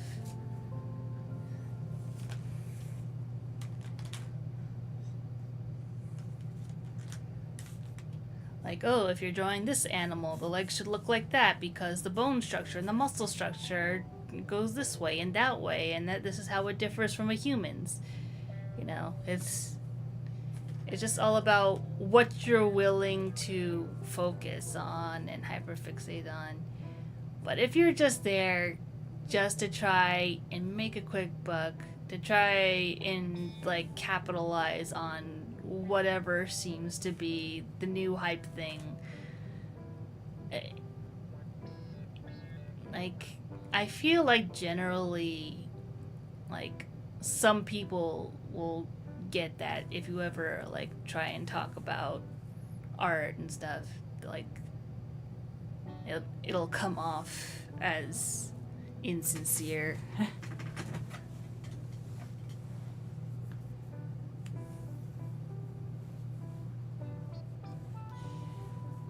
I had to find ancient drawings of mine. I was overambitious a lot of the time, and my life is a string of unfinished projects. Yeah, I can feel that. That's why finishing the grand opening comic was such a big deal for me. Even though it's not perfect, just finishing it was a good start. Just to say, okay, I can cut ties, I can make it a clean cut, and move on to the next project. Just to say, this section of my learning process is over, I'm moving on. That's part of why I'm determined to finish at least one story in Dungeon Smalls. Yeah. And I'm rooting for you. it really seems to be going in a great direction so far, and I really am looking forward to how the story is going to progress. I admit I got as far as vagaries in terms of anatomy because I was always pro cartoon. That being said, I ought to do anatomy studies sometimes.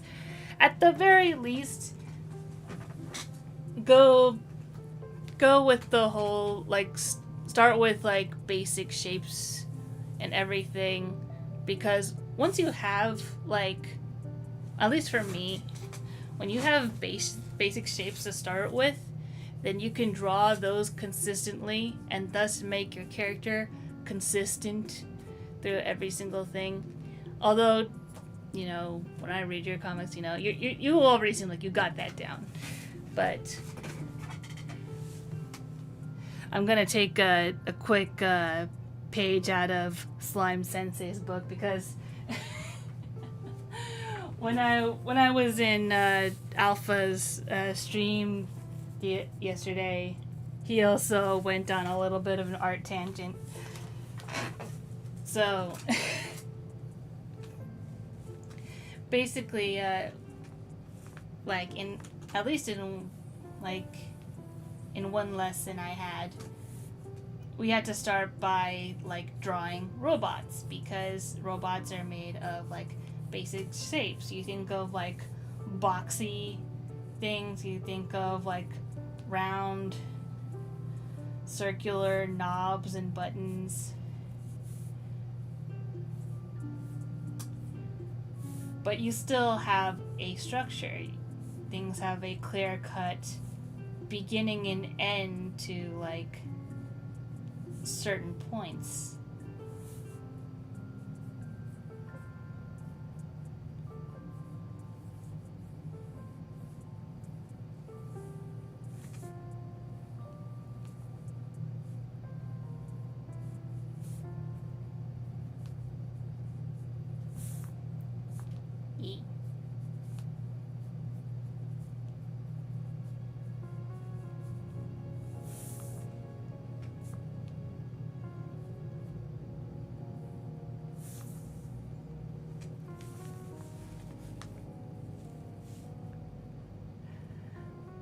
But yeah. I'm sorry, that was a very, very small tangent, but yeah.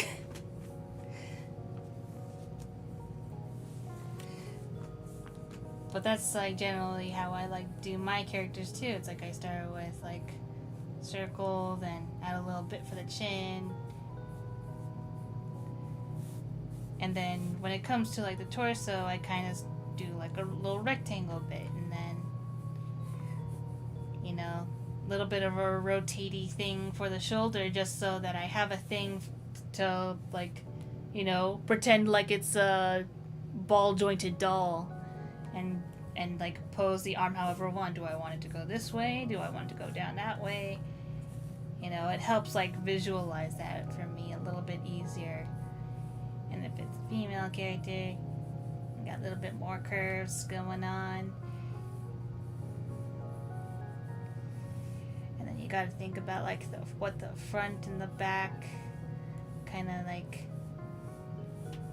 sort of try and visualize it in a 3D space. And I think that was basically all of like Alpha's whole thing, was like his whole spiel last stream was all about like imagining volume so that you're able to like visualize how casting shadows work, which is you know, completely valid. It's completely like I basically agreed with everything he said and everything. I was just like, yes, he knows what he's talking about.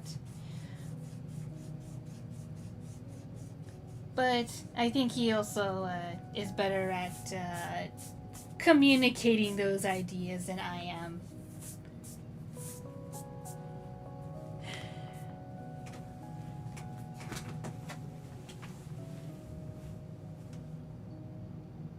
I love your bot, thank you.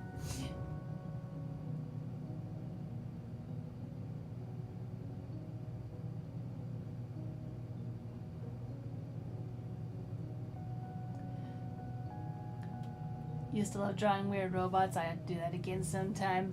I mean, you could. Nothing's stopping you. If you want to go down a much more cartoony and stylized route, you definitely want to learn at least the basics of anatomy, knowing the rules so you can break them. Yes.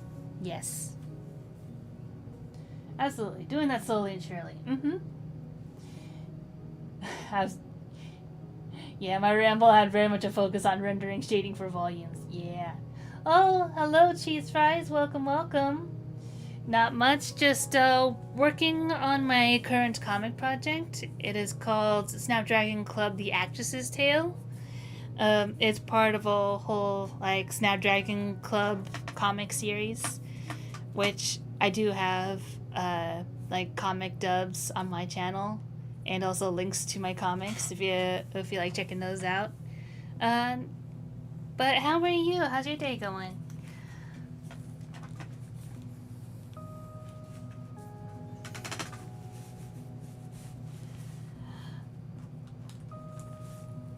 The last part that I need for this page right now is coloring these background elements, because I have been racking my brain as to what will not completely like fade away into the background, because I'm always scared whenever I'm using like multiple shades of the same hue that it'll just all blend together or not make coherent sense. But I'm trying. Oh boy, am I trying.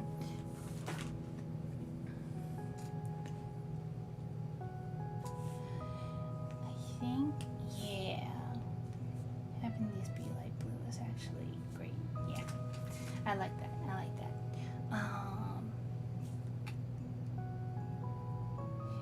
Yeah, these can stay light blue,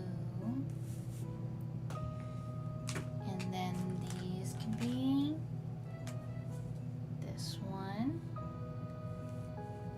and then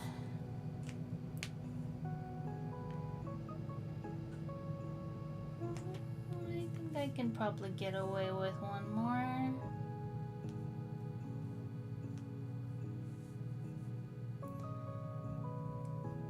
And if it turns out it doesn't fit, I think I could be forgiven if I change it next page, but we'll see.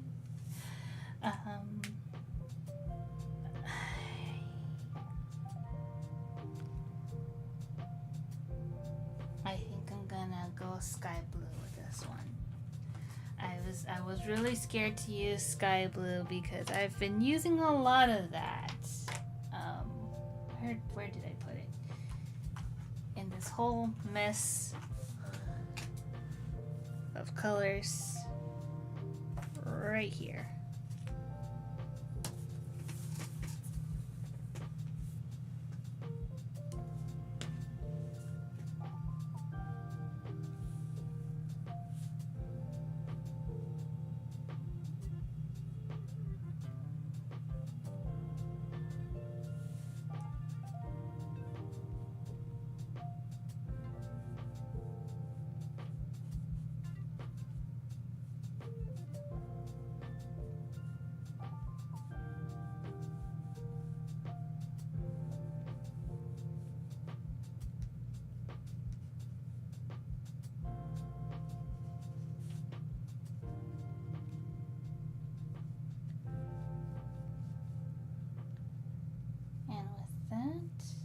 Leave this page after what, almost 2.5 hours. This page is finally done.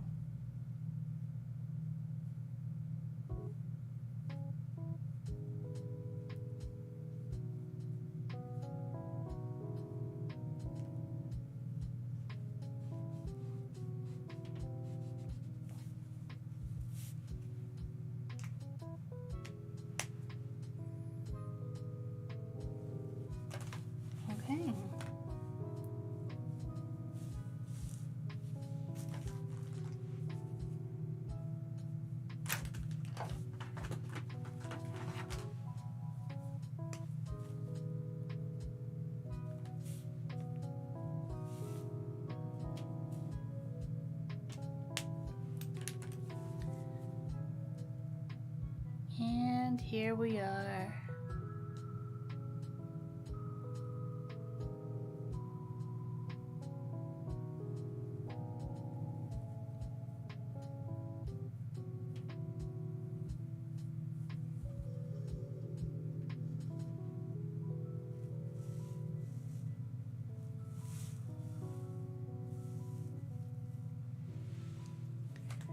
All right. Finally, we can move on to the second page. It's like, technically, I could end the stream now, but I really would like to be able to get 2 pages done per stream. That is my goal. Because that keeps me moving forward in terms of inking and sketching up more pages. Because just as a quick side thing, like here's all the sketched pages that I have right here.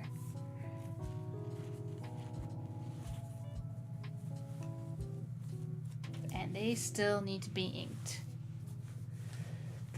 But it's just at the moment that I ink them, I'm going to have to lock in the word bubbles and dialogue because I will not be able to change those once they are inked. So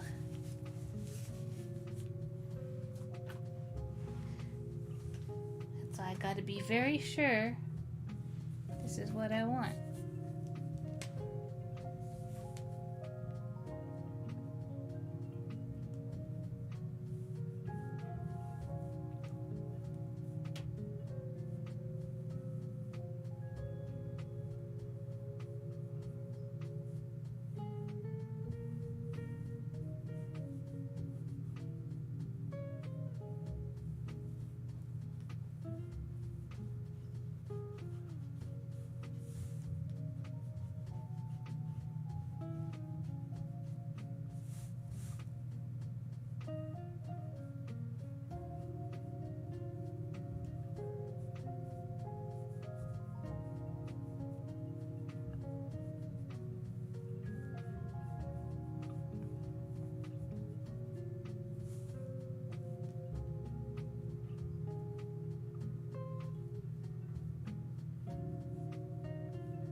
I recently rewatched the movie 9. Stylistically gorgeous. Really don't know how I feel about it. Yeah.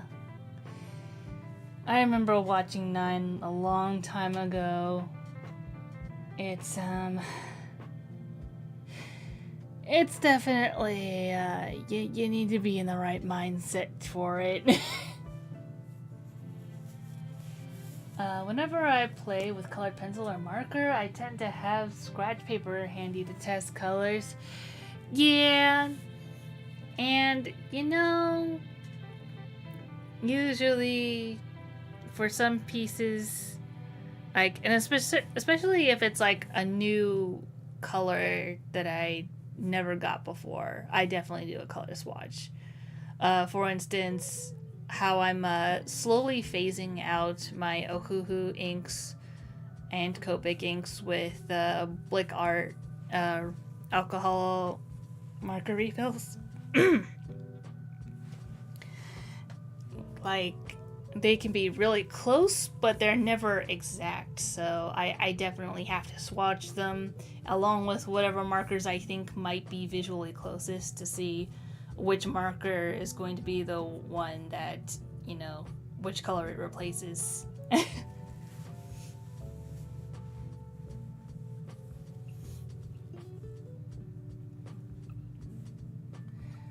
What's your favorite show? Because I'm looking for something to watch.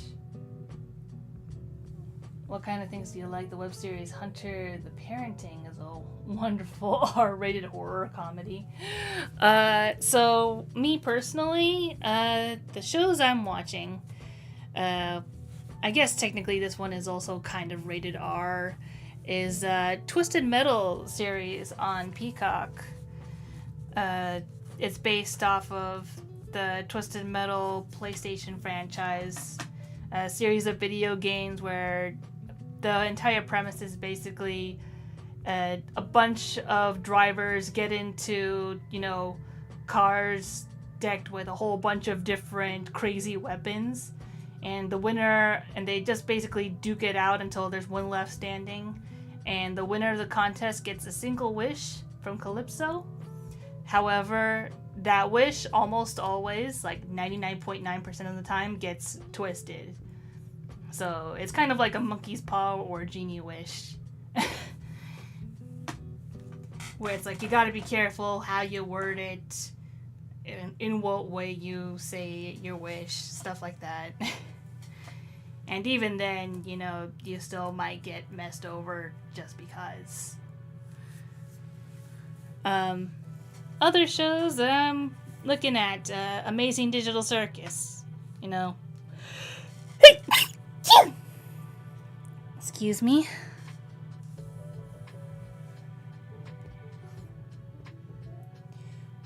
Warning for Hunter the Parenting. Episode 4 is age restricted, but the archive is free on the creator's Patreon, so you don't need to go give Google your ID. But yeah, Amazing Digital Circus, Has-Been Hotel. Those are also shows, specifically, that I've been keeping up with. And I'm sure if you're any familiar with Has-Been Hotel, you probably know, at the very least, what the style looks like, but thank you, Repairman. But yeah. So, yeah, generally speaking, I think those... Oh, yeah, and Smiling Friends, yes, of course. I also just recently got into Smiling Friends. There was also Villainous or Villanos, which is a Latin American Cartoon Network show. But it only really has 6 episodes out. But yeah, it's because currently, Warner Discovery is going through merger stuff. So a lot of things are left up in the air as to whether or not they'll get released. Companies. But oh well. But yeah, I think in terms of shows, at least, that have episodes, those are the only ones that I've personally been into.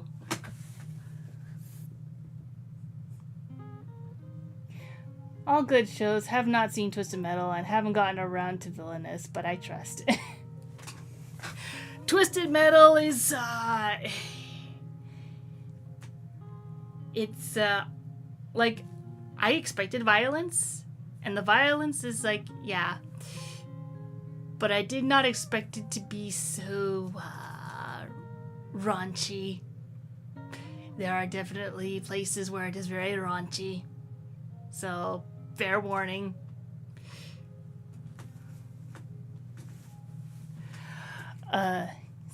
Squeaky sneeze. Yes, shush.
Villainous, I think, is like, it's pretty decent fun if you're just into edgy shows, kind of like Invader Zim, where it's like, technically you're kind of following the bad guy, but they're in the protagonist's shoes, so it's like, you know, you get a very interesting perspective and stuff. But it's also just stupid fun along the way.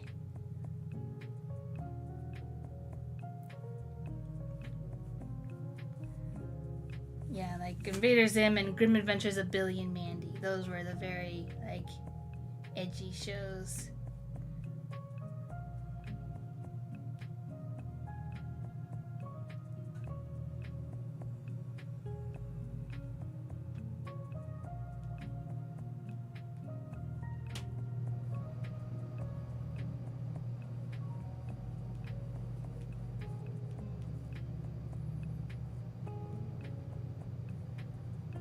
Also, if I had a nickel for every time Richard Horvitz voiced his own dad in a cartoon show, I'd have 2 nickels.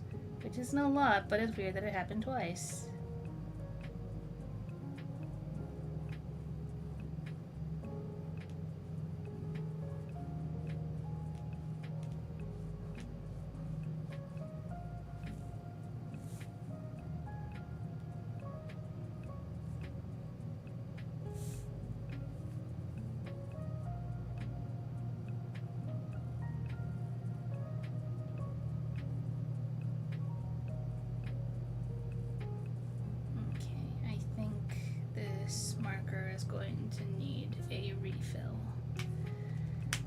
I think I got all the places, so I can just set this aside for now.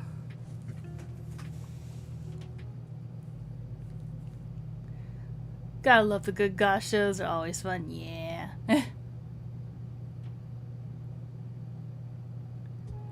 Mostly R-rated for raunchiness and violence, yeah.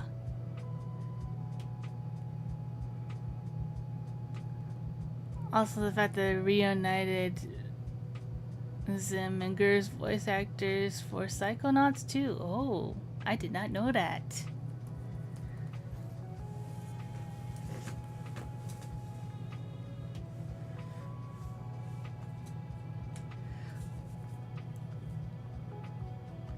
But also the amount of times Richard Horvitz has played an alien. He was, I think the alien's name was Pox in the video game Destroy All Humans.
Richard Horvitz basically played Zim, but as an evil wizard in Skylanders, and he was truly a highlight. Yeah, I bet.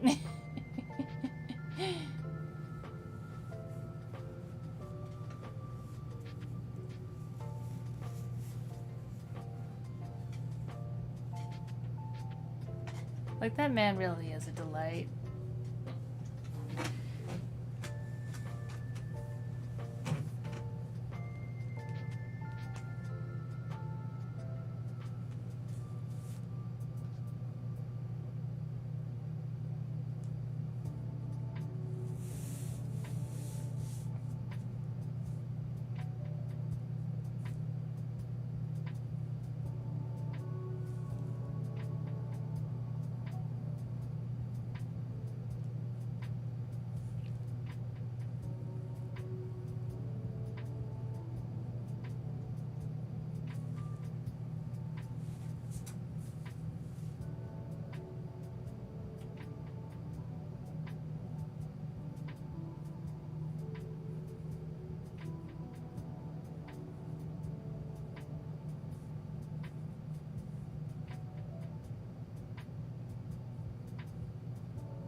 That's all the ones that require this color.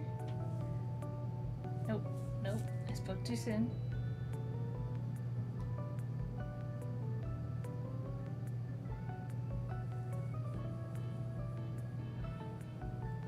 That's always the way.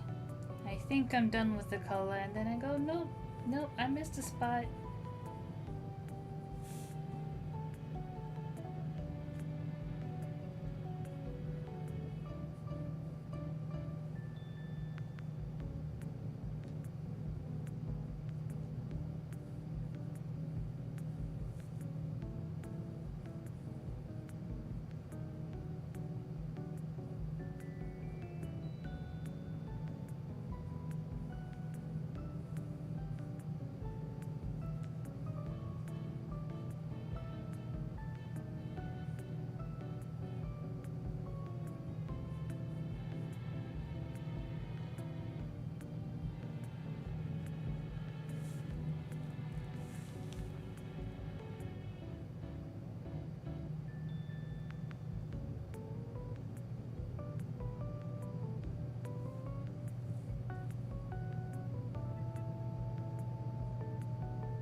Do I like biscotti? I can't recall. I don't remember if I've had that.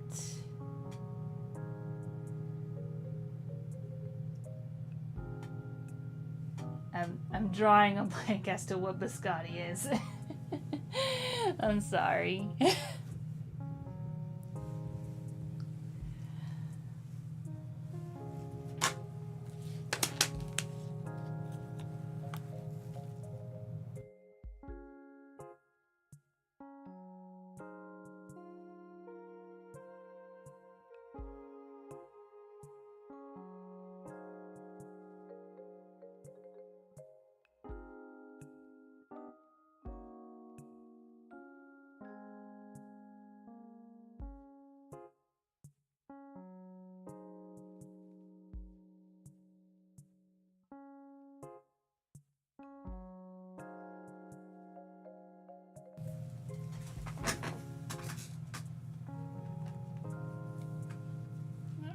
Let's get some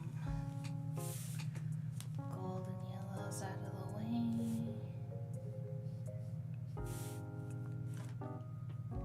That goes here.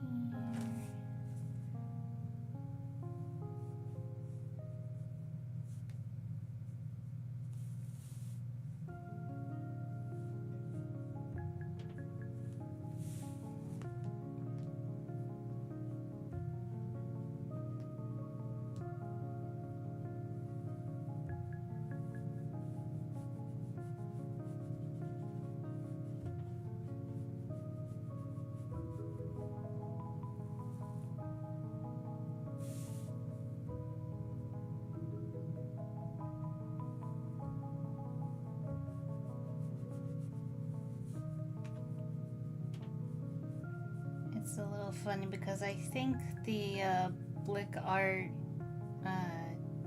ink that I used to refill this is actually called like honey yellow. So I find that fitting for Vaxi.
Biscotti is a hard cookie meant for dunking into coffee and beverages to get soft and enjoy. You can also just munch on the harder cookie too.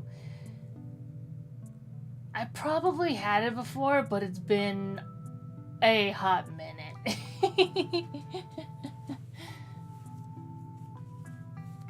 Like, I probably had them probably usually as just non-dunked, because I don't really drink coffee, and I'm not sure if I've ever dunked it into tea.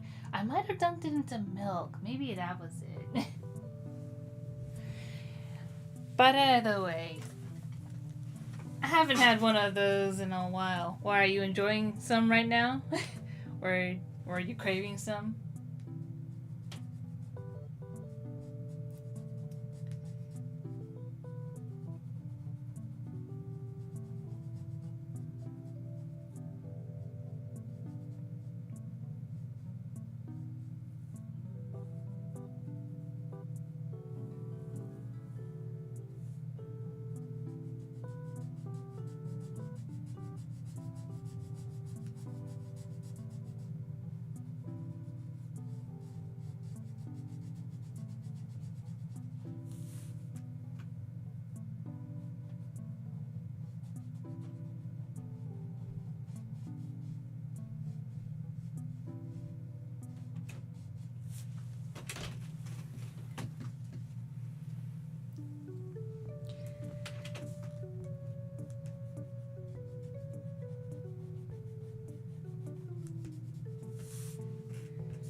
But yeah.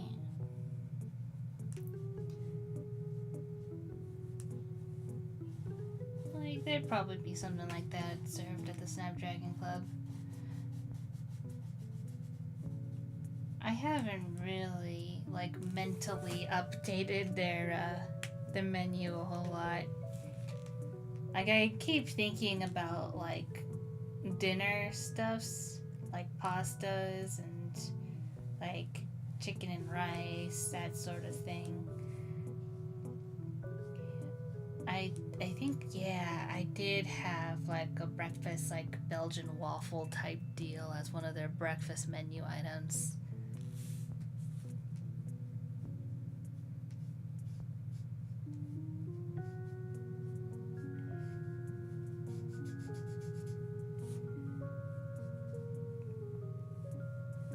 I remember at some point I was just practicing, like, doodling food just because. So I knew I was going to have to do that in some points. So that's why I was, like, coming up with foods and then figuring out how I try to draw those foods. Not quite, Hayao Miyazaki level of deliciousness and Ghibli level of noted of deliciousness, but I think they would still look pretty decent though.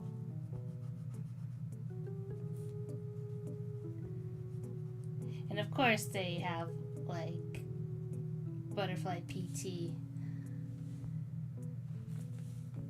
It's like, yeah, you gotta have that. If everything is, like, so blue, then of course you gotta have something blue to match the theme. Like, not only that, but butterfly PT, like, it's really great for, like, dyeing things. Like, you can have it to, like, it dyes milk blue, and you can have, like, a butterfly pea milk tea. And, like, I've seen a couple recipes where you can use that to also, like, dye rice, so you can have, like, blue rice. Now there's a question: would you prefer blue rice and milk, or green eggs and ham?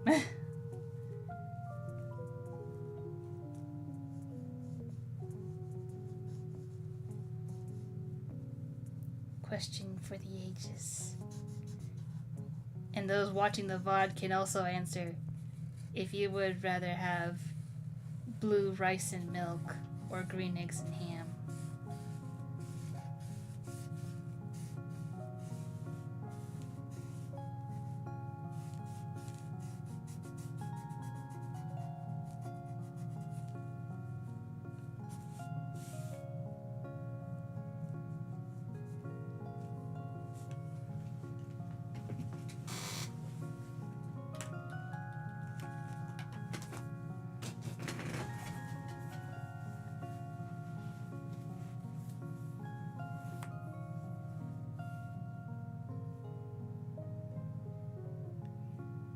It is worth every penny. I eat it hard, and I'm craving something sweet. My roomie got a Costco pumpkin pie. Aw, nice.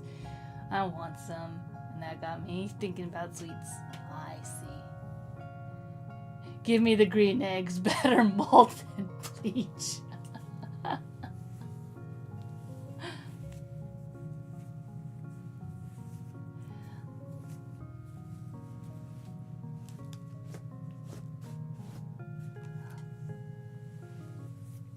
Well, I don't know. I think the blue is prettier.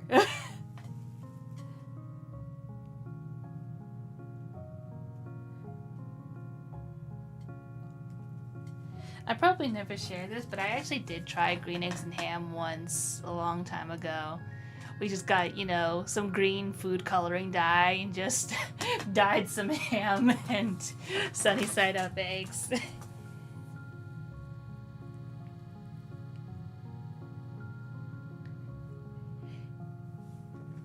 And I was so disappointed when it didn't taste any different.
Green eggs and ham. You Dr. Seuss lovers, you.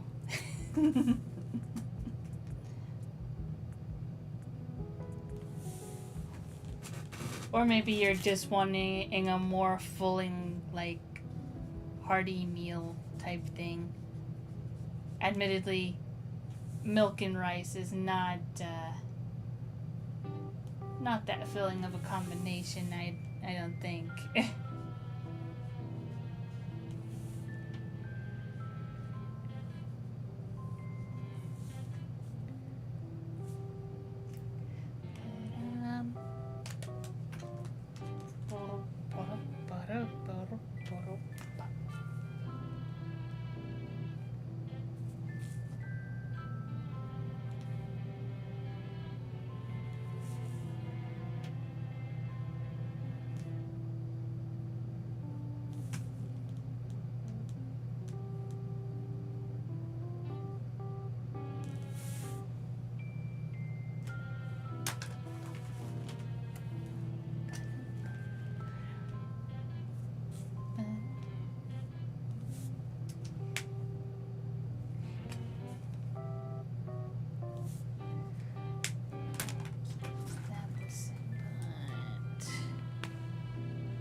Perfect. And then this is the color of this.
I hunger now. Oh, hello, this school. I'm doing good. How are you? I'm glad you're able to stop by.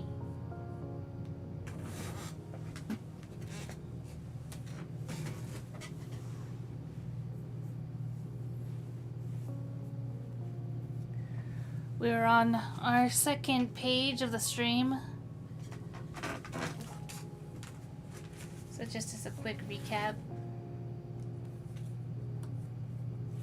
this is the page we just managed to finish.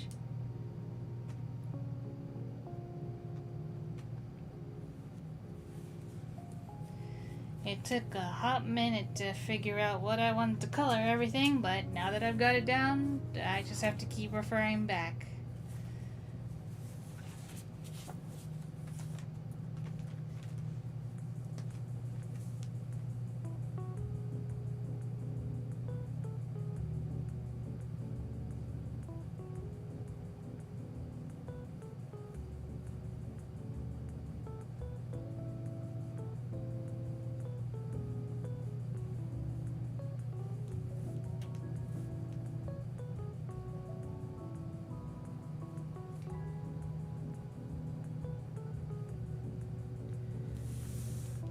I feel like in terms of alcohol inks that I use, I would probably prefer more light colors and pastels,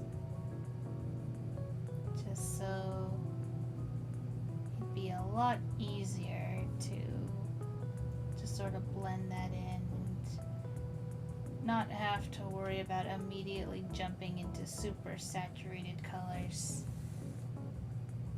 I feel like it would give me a better idea when setting things up.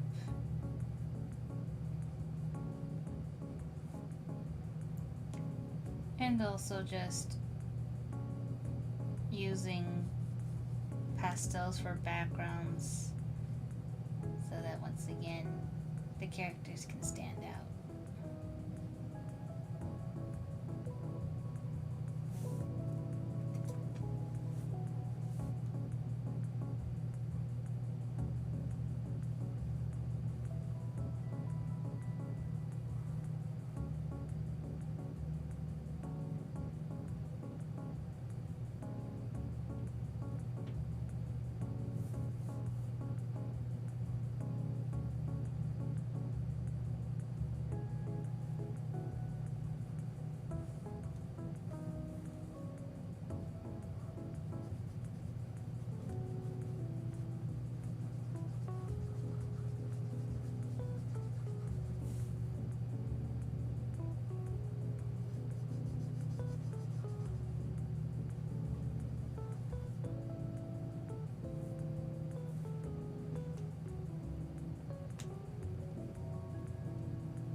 Good, checked out part of the last stream VOD. Nice borbs. Cute borbs. Yes, thank you. I'm hungry. Consume. I got no food. I had an orange, but I crave meat. Yeah, I get that. Time to go hunt for some. Oh yes. Embrace your inner hunter-gatherer. Collect sustenance.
actually not sure what I'm craving for lunch yet.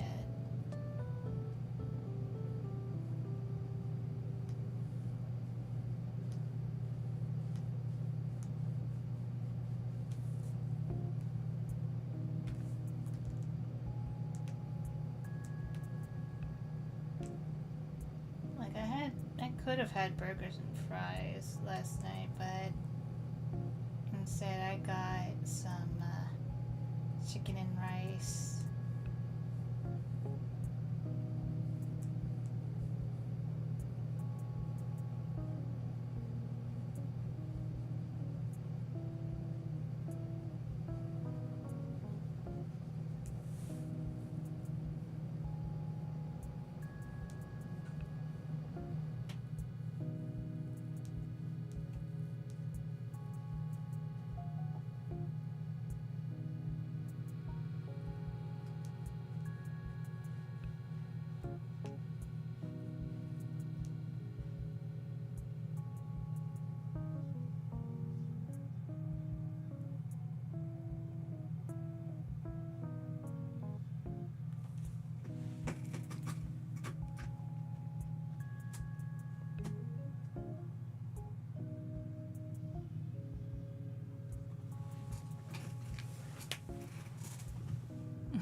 Borglor.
I'm gonna have pork stew with rice.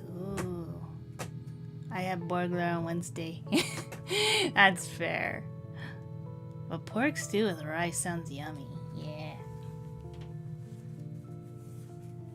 I hope you enjoy that.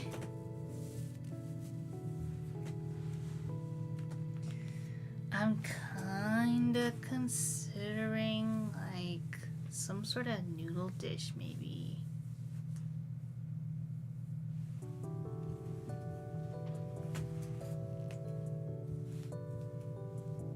Chinese.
Cheeseburger. That's the new dish.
Okay. I think I'm almost done with this page. All I need to do is finish coloring in the background of the kitchen, and that should be it. Keyword being should be.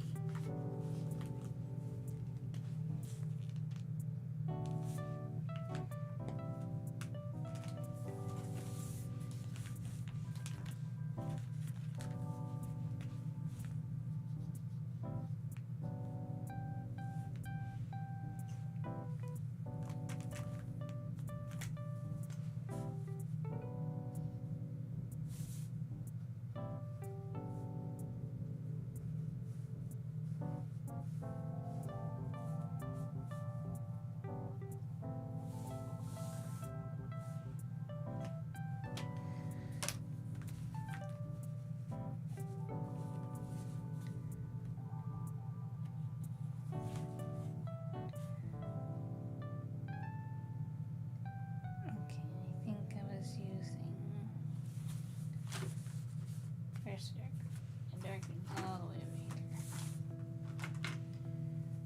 It's for the outer parts.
Do a Tuesday stream because there are a lot of things that I would like to troubleshoot stream wise,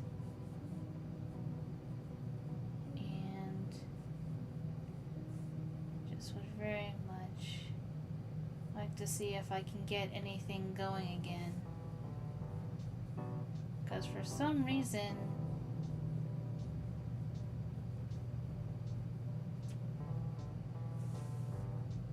Stream Elements does not want to work.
One double with a Neapolitan shake, no fries.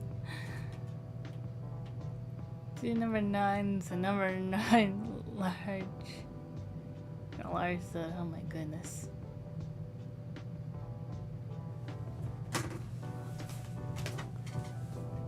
Oh, Kamado, welcome. You are a tuna now?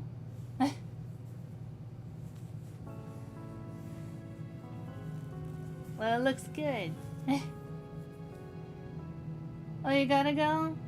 Well, thank you for stopping by, Repairman. Hope you have a good day and rest of your weekend.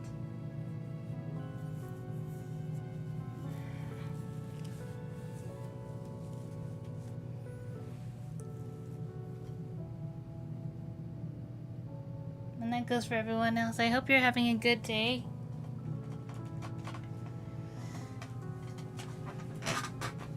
Which is just as well because, whoa.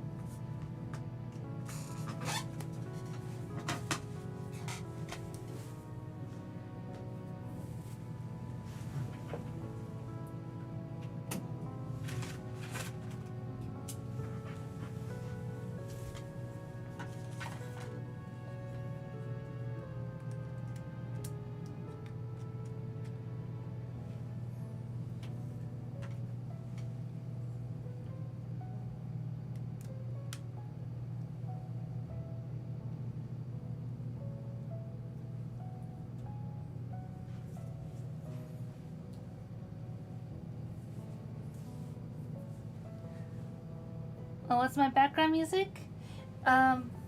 It's the playlist from the Stream Cafe YouTube channel. They have a whole assortment of like very cutesy and chill sort of music. So I really like their selection. So that's what I've been using for the past couple of streams.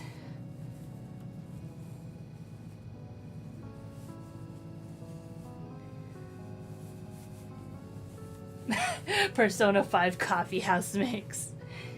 No, that's closer to E1 Alpha's streams. He uses video game music, and especially Persona 5 since he's been like playing that every now and again between art streams.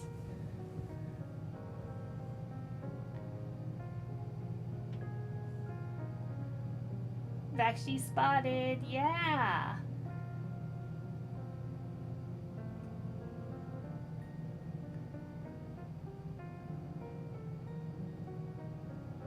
Oh wait, Haruo, is that you? I just realized. Because I know Haruo is Vaxi's #1 fan. It sounds very Animal Crossing-ish.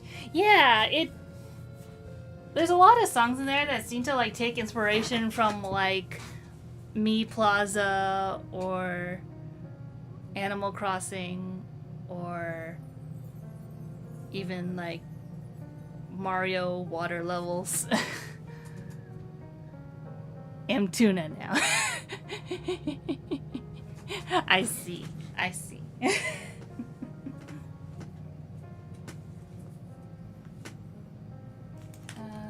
was I believe I need to use one more color. Where is the warm gray? Because I need to use that for Mac's shirt right here. Anyways, I think I better hurry this up because I am running low on battery.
This color.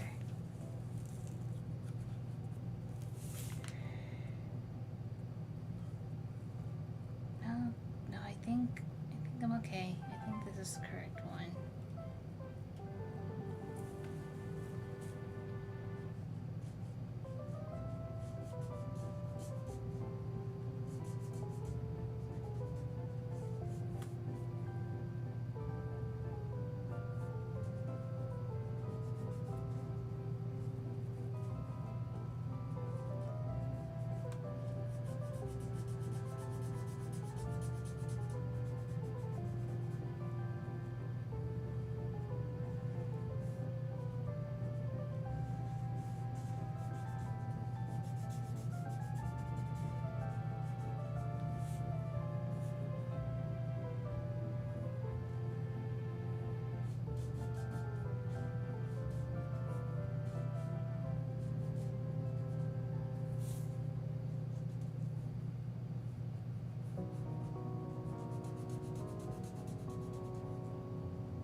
Making first meal of the day too.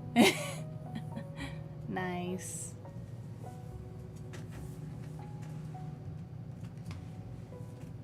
Yeah, after stream I'll probably go figure out lunch.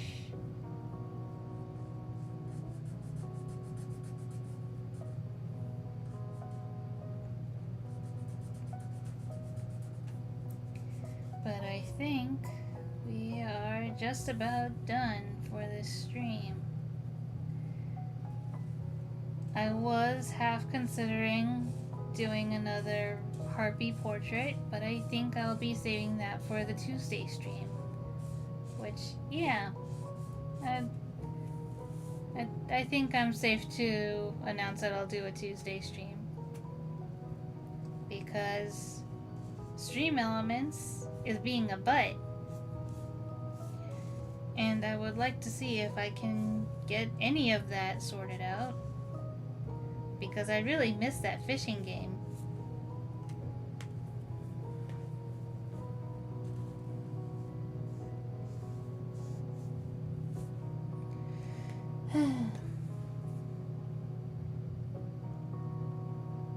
But if I can't get it to work again, it's alright.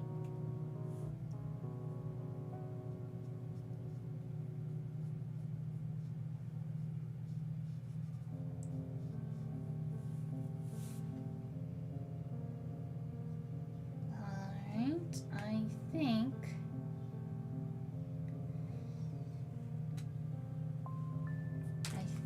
that's everything for this page.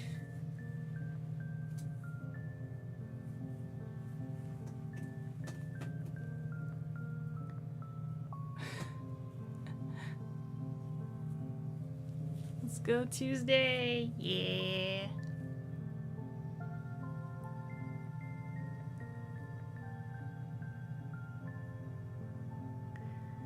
But here we are.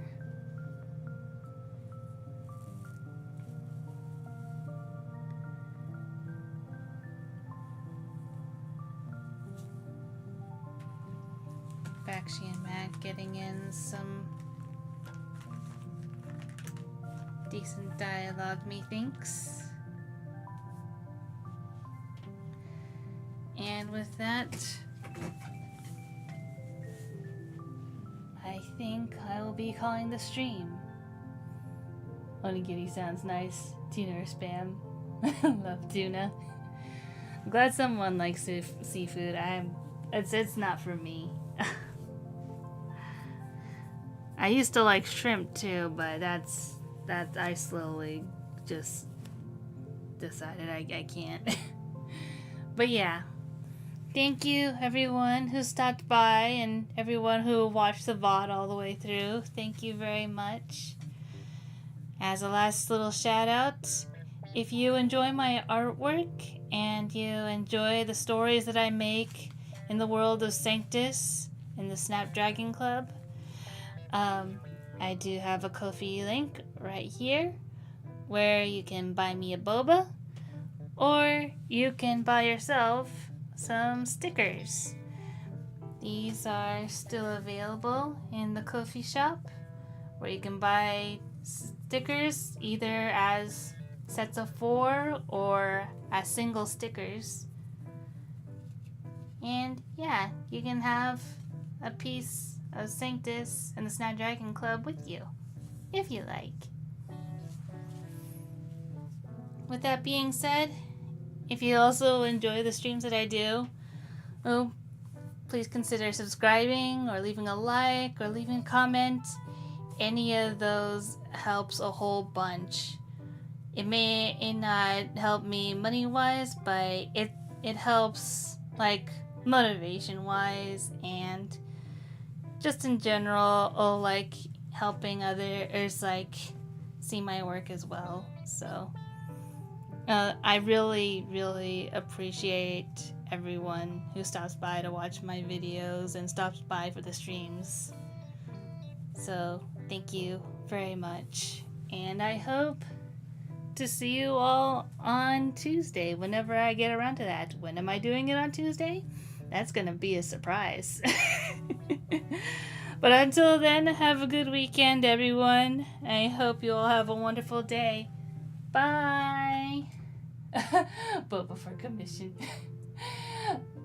Bye. Thank you for stopping by. Thank you for watching. Bye.